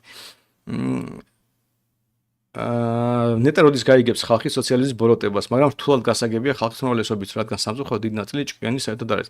ჭკვიანზე არის, მეგონი ყველა ადამიანის საკმარისად ჭკვიანი იმის ვირს გაიგოს. აქ ხო რაღაც კომბინაცია ჭირდება მორალის და ცოდნის. და როცა მორალური ავტორიტეტები ერთი მხრივ ჩამოშლილი გაქვს და მეორე მხრივ ცოდნის დეფიციტი გაქვს და ეს განაპირობებს იმას, რომ ჩვენ საზოგადოებაშიც კი არის სოციალისტური იდეებზე მოთხოვნა. ანუ ჩვენ საზოგადოებასაც აი ამ კომუნიზმიდან გამოვედით და საბოლოო ჯამში ჩვენი წინაპრების სისხლით ვიცით რას ნიშნავს კომუნიზმი და სოციალიზმი. აი ჩვენმა წინაპრები რომ ამოხოცეს და ოდნავ აქტიური, ვინმე პატიოსანი ადამიანი იყო, ფაქტობრივად ყველა ან დამოხოცეს, ან გააგდეს, ან რაღაც უკნეს, აი ეს ვიცი და შენივე ქვეყნის ისტორია არ უნდა იცოდე, რომ სოციალისტი იყო, ანუ სირცხვილი არის, ანუ ჩვენ ქვეყანაში სოციალისტობა რო დაფიქრდეთ. მაგრამ თუ არ იცი რაღაც, ცოდნა არ გააჩნია, ან მორალში ჭედები, მაშინ ძალიან მარტივია გახდე სოციალისტი და მეტიც ზოგადად სოციალისტური იდეებით იწყებენ ადამიანები და აუცილებლად ამაზე კიდევ ვილაპარაკებ, მეც და რა ვიცი, ყველა დიდი რაღაც ეკონომისტი ვინც არ უნდა გაიხსენოთ, ყველას უპოვით ისტორიაში იმას, რომ რაღაც მომენტში სოციალისტი იყო. არ შეუძლებელია სტუდენტების შორის ძალიან გავრცელებულია მემარცხენეები და სტუდენტი ვინ არის ადამიანებზე გამოცდილება აქვს ცოტა, ანუ ცხოვრებისული გამოცდილება არ აქვს, ჯერ გადასახადი არ გადაუხდია, რეგულაციების გამო ბიზნესი არ დაუკარგავს და ასე შემდეგ და მეორე მხრივ ცოდნას დეფიციტი აქვს, იმიტომ რომ ჯერ უბრალოდ სტუდენტი ანუ სწავლობს და მით უმეტეს შეიძლება ეკონომიკა საერთოდ არც კი ისწავლოს, ისე დაამთავროს უნივერსიტეტი. აქედან გამომდინარე, სტუდენტებში ძალიან გავრცელებულია მემარცხენე იდეები და ეს ძალიან ბუნებრივი ამბავია. ამიტომ სტუდენტობის დროს ფაქტობრივად ყველა მემარცხენეა, უბრალოდ მე იწყება ხოლმე, რომ რაღაც წიგნს აიკითხავ, ვიღაც ლექტორს მოусმენ, რაღაცა და იცლება და რომ ნახოთ ბიოგრაფიები დიდი ეკონომისტების, სულ მოიძებნება ვიღაც რაღაც ეტაპი, სადაც იმ რაღაც წიგნი წაიკითხა, ვიღაცას მოусმინა და მიხვდა, რაღაც მომენტში ადამიანი ხვდება, რომ რაღაც არასწორია. მე ეს უკვე საკმარისია, რომ თვითონ მოიძიოს ეს ინფორმაცია და მივიდეს, ასე ვთქვათ, შედეგამდე, მაგრამ აი ეს რაღაც გადართვა უნდა მოხდეს. რაღაც მაინც დაიჭირო ეს ამბავი, რომ ეს მართლა ბოროტება. მე უკვე ტექნიკურად პასუხებს სხვა საკითხებს მაინც გაიგებ. ეს უკვე ძალიან ტექნიკური საკითხია, თქვათ, ეროვნული ბანკის გარეშე რო ფუნქციონირებს ეკონომიკა, ან რა ვიცი, სოციალური დახმარება ასეთი უნდა იყოს თუ ისეთი უნდა იყოს, ან უნდა იყოს თუ არა საერთოდ. აი ეს ან ჯანდაცვაზე, განათლებაზე რაღაც, ეს ძალიან მარტივი ხდება უცბად. თავარია უკვე დაინახო ეს ბოროტი ბუნება სოციალიზმის. როგორც კი ამას დაინახა, მე ყველაფერი მარტივია. მე მაგალითად ჩემში თუ რაღაც ესეთი გარდატეხა მოახდინა რაღაცნაირად, ალბათ ორუელი იყო, იმიტომ რომ რაღაცნაირად ბუნებრივად დაждდა ჩემ აღქმაზე, შეიძლება რაღაც სახელმწიფო ინსტიტუციების თუ ასე შემდეგ და ჩემთვის ძალიან ისეთი იყო ემოციური 1994 რო წავიკითხე, ჯერ სკოლაში სწავლობდი, სკოლას ბოლო კლასები იყო და ამიტომ რაღაცნაირად ძალიან ისეთი გავლენა იქონია ჩემზე და რაღაცნაირად ამ პრიზმით ვუყურებდი, ამიტომაც რაღაც წინ მომავალში წინებს რო ვკითხულობდი, ხაიკი იქნება ეს თუ მიზესი იქნება რაღაც, აი ამ პრიზმით ვუყურებდი და ამიტომ ძალიან მარტივად მივიღე ისაც ხაიკი მაგალითად წერდა. ხო და ამიტომ რაღაც ყველას ექნება თავისი რაღაც ელემენტი, რომელიც გადაურთავს და დაინახოს ბოროტებას, რომ დაინახო რომ ეს ბოროტება, მე უკვე ძალიან მარტივი. სადაც გადავხვდი ისე. ესე ტერანებს თამაში უფრო მეჩვენია ხოლმე, რაღაც ძალიან ბუნებრივია და პროტოსები საერთოდ არ მევასება. რაღაც ძალიან რთულია უბრალოდ. აი არ ვიცი შეიძლება ის, მაგრამ მე არ მოწონს თამაში ამ. StarCraft-ზე იყო კითხვა, ვინც არ იცის. ენჯონ და პროპაგანდა მტკინი გადაბა Google-ის სადაც არ იყო ჯგუფის პარტნიორი. კაი, რაღაც არ ეხება. კორპს რაღაც მეგონი ძალიან სპამავ. თუ მეჩვენება. ეხლა ჩამოვალ და მეგონი ჩვენთან ასეთი სპამი არ მოსულა, ამიტომ ოლჩაძე გადადიო, ანუ კაიო, ყველა კითხვას ვერ ხედავ. კაი, ნახო, აბა. შესაძლებელი თუ არა, რომ ნაციონალიზმი ან ნაციზმი და ლიბერტარიანიზმი თან არსებობდეს. ნაციზმი და ნაციზმი ზოგადად არის სოციალიზმის ნაირსახეობა. და ნუ აი როგორ უნდა თან არსებობდეს, ანუ ნაციზმი და სოციალიზმი ერთით დაიგებულ ნაციზმი წარმოგინეთ შენი ბოღმა და შური ებრაელებზე ამოანთხიე კაპიტალისტებზე თუ რა შავკანიანებზე თუ რაღაც ტიპის უმცირესობაზე ამას რა მნიშვნელობა აქვს ხო ეს სხვა ამისგან ყველაფერი არ იცვლება ამიტომ საბოლოო ჯამში ყველა ტიპის ასეთი იზმები, სოციალიზმი, კომუნიზმი, ნაციზმი, ფაშიზმი, ანუ რაღაც გაგებით ერთი ბუნება აქვს. ყველა შეიძლება სოციალიზმი დაუძახო. უბრალოდ მტერი არის განსხვავებული. შეიძლება ტექნიკური მიზნები, ტექნიკურად აღსრულება ამ მტერის განადგურების არის ასეთი თუ ისეთი. მაგალითად, ნაცისტურ გერმანიაში რაღაც კერძო საკუთრების ელემენტები შენარჩუნებული იყო და კერძო საკუთრებას როგორც ასე ღიად არ ებრძოდნენ, მიუხედავად იმისა, რომ ფაქტობრივად კერძო საკუთრება დიდად განადგურებული იყო, იქაც გეგმარება ხდებოდა ცენტრალიზებული და ასე შემდეგ. ანუ თვითონ ახლა ნაცისტური გერმანია რო შეადრევთ კომუნისტურ საბჭოთა კავშირს, ძალიან ბევრ განსხვავებას იპოვით ცხოვრების წესრიგში, მაგრამ იდეოლოგიურად რო შეხედოთ, საერთოდ რაზე იყო, რაზე იდგა ეს საზოგადოებები, იყო ერთ-ერთი ისინი ერთიც და მეორეც ათავისუფლებდა ადამიანის შურს და ბოღმას, უბრალოდ ერთში მიმართავდნენ ამას რაღაც დიდრების, კაპიტალისტების, მათ შორის ებრაელების წინააღმდეგ და მეორე უმეტესწილად ებრაელების წინააღმდეგ. მაგრამ პრინციპის დონეზე ერთ-ერთი საზოგადოება იყო. ჟაკ ფრესკოს რაზე. ფრესკო მე რაღაც ის იყო, ხო, ის სოციალური ინჟინერი რაღაცას ქალაქებს თუ აშენებდა, სახლებს ვაშენებდა. თუ სწორად მახსოვს, რაღაც ისეთი წარმოდგენები ქონდა სოციალისტური, რომ თვითკმარი ქალაქებით რაღაცები უნდა აეშენებინა. სრული აბსურდია ჩემი აზრით. ხო რა მაგარია, ჩემზეც ორველის წიგნმა მოახდინა გარდატეხა, მაგრამ 99-ე არამედ ცხოველების ფერმა. შენ არ მოგდეს, არის ცხოველების ფერმა მე არ მომეწონს ხოთაშორის. ანუ რაღაცნაირად ბუნებრივად წავიკითხე 94 შემდეგ ცხოველების ფერმა, მაგრამ მეც გამიგია რომ ბევრ ცხოველების ფერმა მოსწონს, მაგრამ საერთოდ არ იყო ჩემთვის, რომ უბრალოდ ფან იყო რაღაცნაირად, მაგრამ დიდად არაფერი ეფექტი არ ჰქონდა, მაგრამ 1994 წლის ფინალი ან ბოლო გვერდები მაგ ერთი 10 ჯერ გადაკითხული, იმდენად რაღაცნაირად ჩემთვის მაინც მიუღებელი იყო ეს ფინალი და აი გადაიკითხა და რომ გადავიკითხო იქიდან რაღაც სხვა მოვიკითხო და ბევრჯერ მაქვს აი იმდენად ემოციური იყო ჩემთვის ეს ამბავი. ხო, მაგრამ ხო, ბევრისგან გამიგეს ხოლმე რომ ცხოველების ფერმა უფრო მოსწონს, მაგრამ ნუ რა ვიცი მე ჩემც ასეა. საქართველოს სამხედრო ტექნიკის წარმოებელი სექტორი სახელმწიფო უნდა იყოს თუ კერძო? გვაქვს სამხედრო ტექნიკის წარმოება მონდი ასე თქვა, მაგრამ ზოგადად რატომ არ უნდა იყოს კერძო, ჩვეულებრივად კერძო კომპანიები ამერიკაში და ბოინგი იქნება თუ Lockheed Martin და ასე შემდეგ, რა ვიცი, ჩვეულებრივად აწარმოებენ ბიზნესი არა პრობლემა, უბრალოდ სად გვაქვს ეს წარმოება. აი, იმიტომ დრონები რო იყოს, რა პრობლემაა რომ მთავრობამ დაუკვეთოს დრონების წარმოება და ვიღაც კომპანიები გაჩნდნენ, რომელიც აწარმოებენ დრონებს. უკრაინაში ეს უამრავი ეს კომპანია. უბრალოდ მთავრობას არ უნდა რომ ეს დაუკვეთოს, თორე რავი, უამრავი კომპანია გაჩნდებოდა და ეხლა ის საწყალი დელტა რო გვაქვს, რომელიც ასე რაღაცას აწარმოებს, ნუ რავი, რო კერძო რო ყოფილიყო რა დაშავდებოდა. რატომ გამომიკეტოვე კითხვები? პირველ რიგში კითხვას ჯობია კითხვის სფერო მომისაკაშო და მეორე არ დასპამო. 55 მესიჯი რომ ხდება ერთი ადამიანისგან, უფრო სრული მიჩნდება რომ დავამიოთო და ამიტომ ან დასვი კითხვა, ან უბრალოდ კითხვის ფორმით და ნუ სპამავ, თუ გინდა რომ მეტი ყურადღება მოგაქციო. კირიმ გაქცევთ ნათამაშები არა, კადიმა, რაღაც მეგონი უბრალოდ მეგონი რაღაც შუთერი თუ არის, რომ დადიხარ და შეიძლება კი, მაგრამ თავს ვერ დავდებ. ყოველთვის რომც ნათამაში მქონდეს, დიდხანს არ მითამაში. სულ რუსეთის მომავალი როგორ წარმოგენია, ნორმალურ ქვეყანად იქცევაოდეს მე თუ მარტივ მორალად დაიშლება. თუ გენეტიკურად განწრულია რუსეთი, ნუ გენეტიკურად რუსეთი ვერაფერს ვერ ვეთქნიო, განწრული გენეტიკა ადამიანებს აქვს და რუსეთს როგორც ქვეყანას. ზოგადად მე მგონი უიმედო ქვეყნები არ არსებობს, თეორიულად ყველაფერი შეიძლება მოხდეს, მაგრამ რუსეთის საზოგადოება ბევრად უფრო მეტად დეგრადირებულია მორალურად, ვიდრე ჩვენი საზოგადოება, ან ნებისმიერი სხვა პოსტსაბჭოთა საზოგადოება, ჩემი აზრით. და ამიტომ მე ზოგადად სკეპტიკური ვარ. მე ხო რუსეთში ცხოვრობდი, მე ხო იქიდან იმიტომაც წამოვედი, რომ მივხვდი, რომ აქ არანაირი შანსი არ იყო იქ რუსეთში. რომ რაღაც გამოვიდოდ, რაღაცნაირად მორალურად მიხვდი, რომ ეს საზოგადოება იყო სრულიად მორალურად გარყვნილი და ამიტომ უბრალოდ არანაირი შანსი არ იქნებოდა, რომ მე იქ მე შეიძლება მე სხვა კიდეს რაღაცნაირად არც ფინანსურად პრობლემა მქონდა არც არაფერი, მაგრამ ჩემი შვილიც არ მინდოდა რომ იქ გაზრდილი იყო, იმიტომ რომ მე არ წარმოვიდგინა როგორ შეიძლება გაზარდო რუსეთის საზოგადოებაში ადამიანი და ის უპრობლემოდ გაიზარდოს, მას არ ქონდეს რაღაც ტიპის პრობლემა.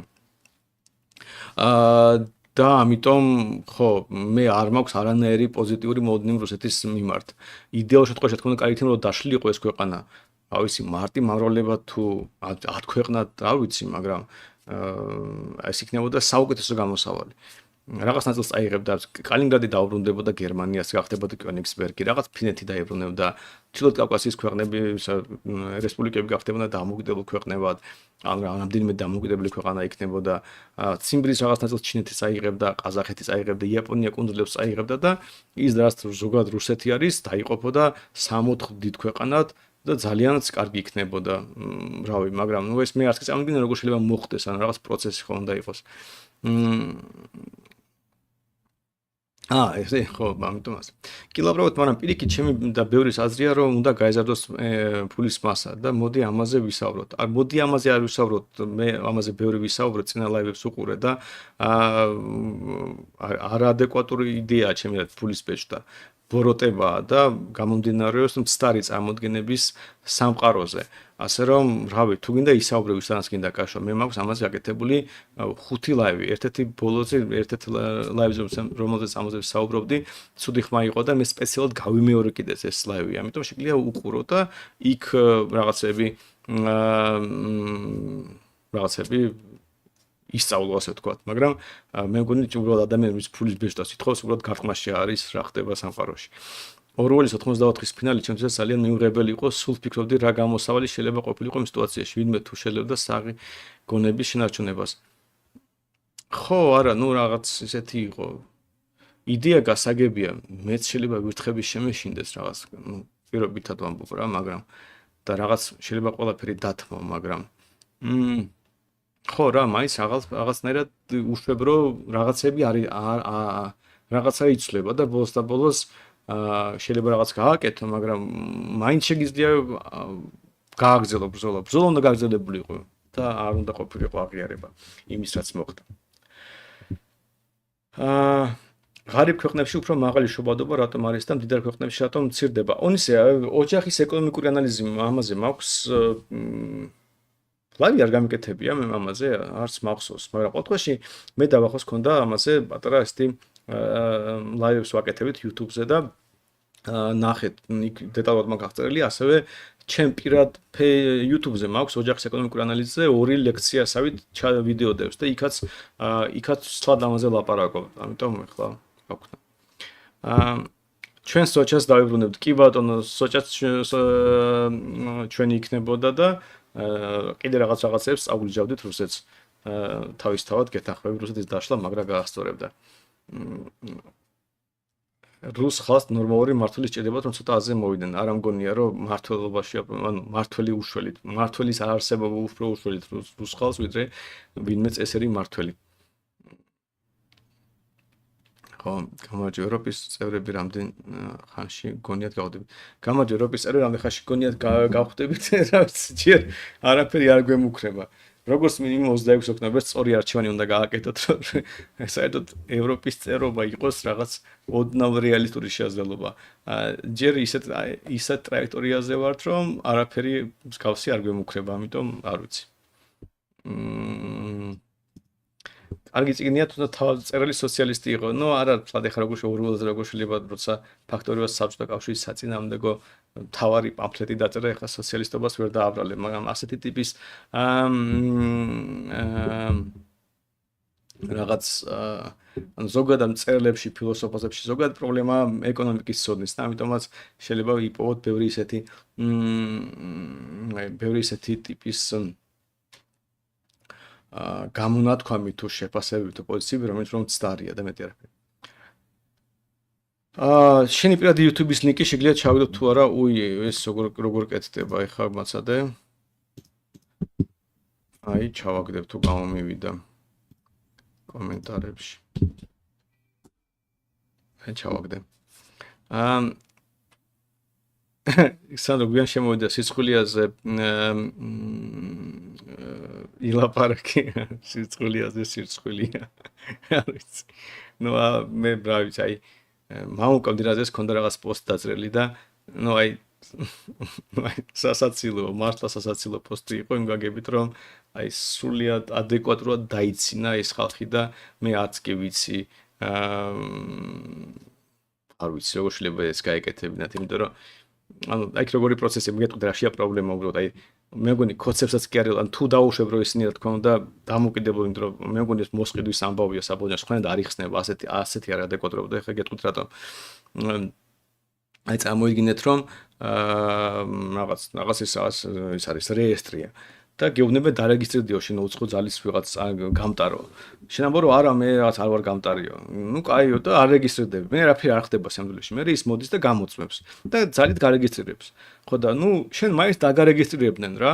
ხო და რადგან დაგარეგისტრირებდნენ ნუ მე რასაც ნუ იტყოდი რომ იძულების სხვერპლი ხარ რა დაგარეგისტრირეს და რაღაცა დაგავალდებულეს და ნუ აჰა ერთი პირველი ჯარი 10000 ლარიანია ბოლოს და ბოლოს დემონსტრაციულად ამ 10000 ლარიან ჯარიამდე მივიდოდი და მე რაღაცას ჩავაბარებდი თუ მინდა ეს გავაკეთო კაცო თუ გინდა დარეგისტრირდე და დააბაროთ დეკლარაციები ამ გზას გავილიდი და არავინ არაფერს არ მეტყოდა ხო ანუ ვიტყოდი რომ ნუ სადამდე შევძელი გავძელი თან ეს მომენტი ჯარი მისავრო და დადგებოდა არჩევნების წინ ან შეიძლება არჩევნების შემდეგაც ყოფილიყო ამიტომ რა იცი რაღაც წესია და არჩევნები ჩატარდება ეს კანონი შეიძლება გაუქმდეს რატომ უნდა მოვინდეს ახლა ამის გაკეთება როცა არავინ არ გავალდებულის არავინ აიძულებს ყველაფერი ახლა დამოკიდებლად ეს დარეგისტრირდე იმდენად აბსურდული იყო იმიტომ რომ მე კი მქონდა მე ლაპარაკობთ ვამბობდი რომ ახლა ვიღაც NGO აუცილებლად დარეგისტრირდება ვიღაც იქნება მაგრამ თან ასეთი ცნობადი NGO და მეორე მხრივ ასე სულელურად აი უბრალოდ წამოიგინათ რომ თან როგორ მომეც საკონსტიტუციო განხილვა ხდება რაღაც წინასაარჩევნო პერიოდია ვიღაც NGO-ები რაღაც გმირულ პოზიციას იკავებენ და ბახტა ამ მომენტში სიცხვილია რეგისტრირდება თან თავისნებით სიტუაციაში რომ არანაირი საჭიროება არ არსებობს ხო და ნუ აი როგორ გითხრათ რა ვიცი მარტო მოსყიდულობით შეიძლება ეს აიხსნას ხო იცით მე და იაგო სულ ის გვაქვს 100 სხვადასხვაობა მე ოპოზიციის მხარეს შეცდომებს უმეტესად სულელობით ხსნი ის მოსყიდულობით მაგრამ აი ეს უბრალოდ არ შეიძლება რომ ხალხი ასე სულელი იყოს ჩემი აზრით და ხოდ მოსყიდულობით შეიძლება იყოს ახსნილი რაც ახლა მოხდა all chat გახსნილი აი live chat-ი კი ბატონო გავხსენი მოძებნეთ всё დაიძინე გადალახავ ბარიერს ნიკო მადლობა ჩემ ძილზე რო ზრუნავ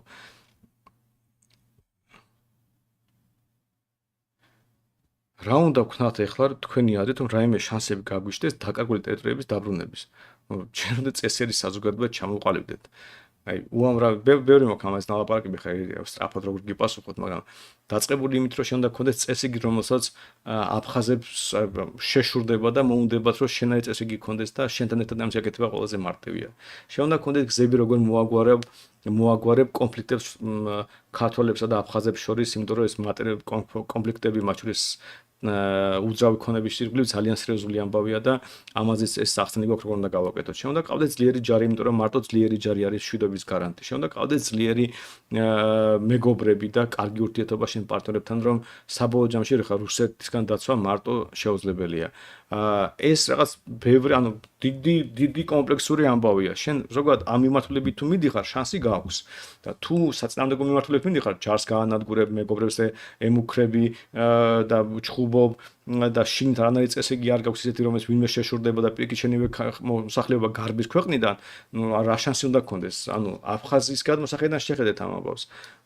რით არის ეს საზოგადოება, ჩვენი საზოგადოება ისეთი რომ გასკდეს შურისგან და შემდეგ იყო თავისი პროპაგანდა მას შორის. იმას უყვებიან რა საშნელები არიან ქართულები რა საშნელები ჩაიდინეს და შემდეგ და ჩვენ გინდა ეს პროპაგანდა დაძლიო, მაგრამ რით დაძლევ? აი ამ ჩვენი წესრიგით ეს არის ის წესრიგი რომელიც შეიძლება იყოს ის იმდენად მოხულები რომ იქავე პროპაგანდა აჯობოს. საბოლოო ჯამში პრობლემა ხომ ტყუილია სოციალიზმი იმიტომ არ მუშაობს რომ ტყუილზე დაფუძნებულია. ამიტომ არ ჯობია ვაღიაროთ რომ თავისუფალი ნება არ არსებობს და და ამის მიხედვით მოვაწყოთ ვერაფერი ვერ გავიგე რა შოში იყო თავისუფალი ნება და ტყუილი. ტყუილში გეთანხმები სოციალიზმი ზოგადად ტყუილია, ანუ ტყუილი ცდილობს ადამიანს დაუნგრიოს მორალური ასე ვთქვათ ფუნდამენტი, მაგრამ აი რა შუაშია თავისუფალი ნება როგორ შეიძლება არ არსებობდეს, მაშინ რა აზრი აქვს ჩვენ არსებობას? ანუ თუ თავისუფალი ნება არ არსებობს, არც არაფერი არ არსებობს და მაშინ დავიშალეთ და რასაც ჩვენ ლაპარაკობთ, გამოდის რომ ეს არის წინასწარ გაწეული გეგმა და მაშინ არც ჩვენ საუბარს აქვს აზრი, არც სოციალიზმს, არც კაპიტალიზმს და არც არაფერს. უბრალოდ ცხოვრებას აზრი ეკარგება თუ თავისუფალი ნება არ არსებობს. ამიტომ ზოგადად აბსურდული დაშვებაა ჩემი აზრით. სანდრო ჩილოთ კავკასიის მომავალი როგორ წამდგინეთ ჩემი აზრით გათავისუფლების შემდეგ ჩეჩნებს ინგუშებს და დაღესტნებს ერთობის დიდი პოტენციალი არ არის ჩემი საქმე ჩეჩნების და დაღესტნელების რაღაც ერთობა დაღესტანთან მით უმეტეს ძალიან მრავალფეროვანი რესპუბლიკაა და პირიქით უფრო დაშლისკენ და დეცენტრალიზაციისკენ იქნება მიმართული ვიდრე ვიღაცასთან გაერთიანების და საერთოდ წარმოუდგენელია როგორ მოხდება ეს თუ ის ბედნიერი მომენტი დადგა როცა რუსეთი იშლება ეს საერთოდ დანიშნავს რომ ის დაიშლება მშვიდობიანად და მარტივად. ამიტომ ამის პროგნოზირება შეუძლებელია და არც დავიწყებდი ამაზე დროს ხარჯავთ. მოდი მივახციოთ იმ მომენტს, როცა რუსები იშლება და მე ვიფიქროთ რა შეიძლება მოხდეს ჩვენ მეზობლებში. პრაქსეოლოგია რა ხსენოთ არასდროს, რატომ რა ხსენო? პრაქსეოლოგიას არ ვახსენებ, მაგრამ რავი, პრაქსეოლოგია არის ავსტრიულ ეკონომიკურ სკოლაში, რაზეც მე ვყვები ზოგადად ეკონომიკაზე.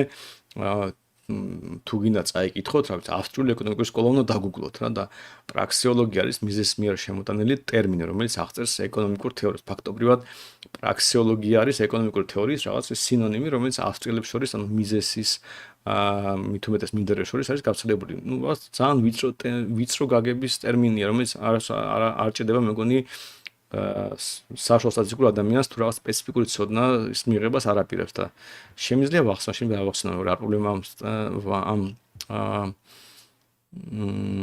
ტერმინში არ ვიცი.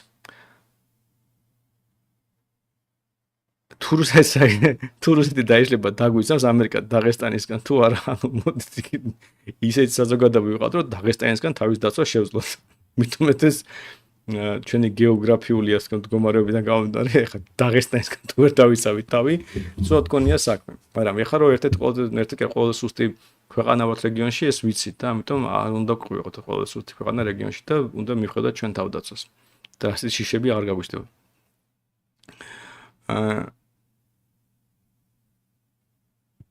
კაი, ჩამოვედი.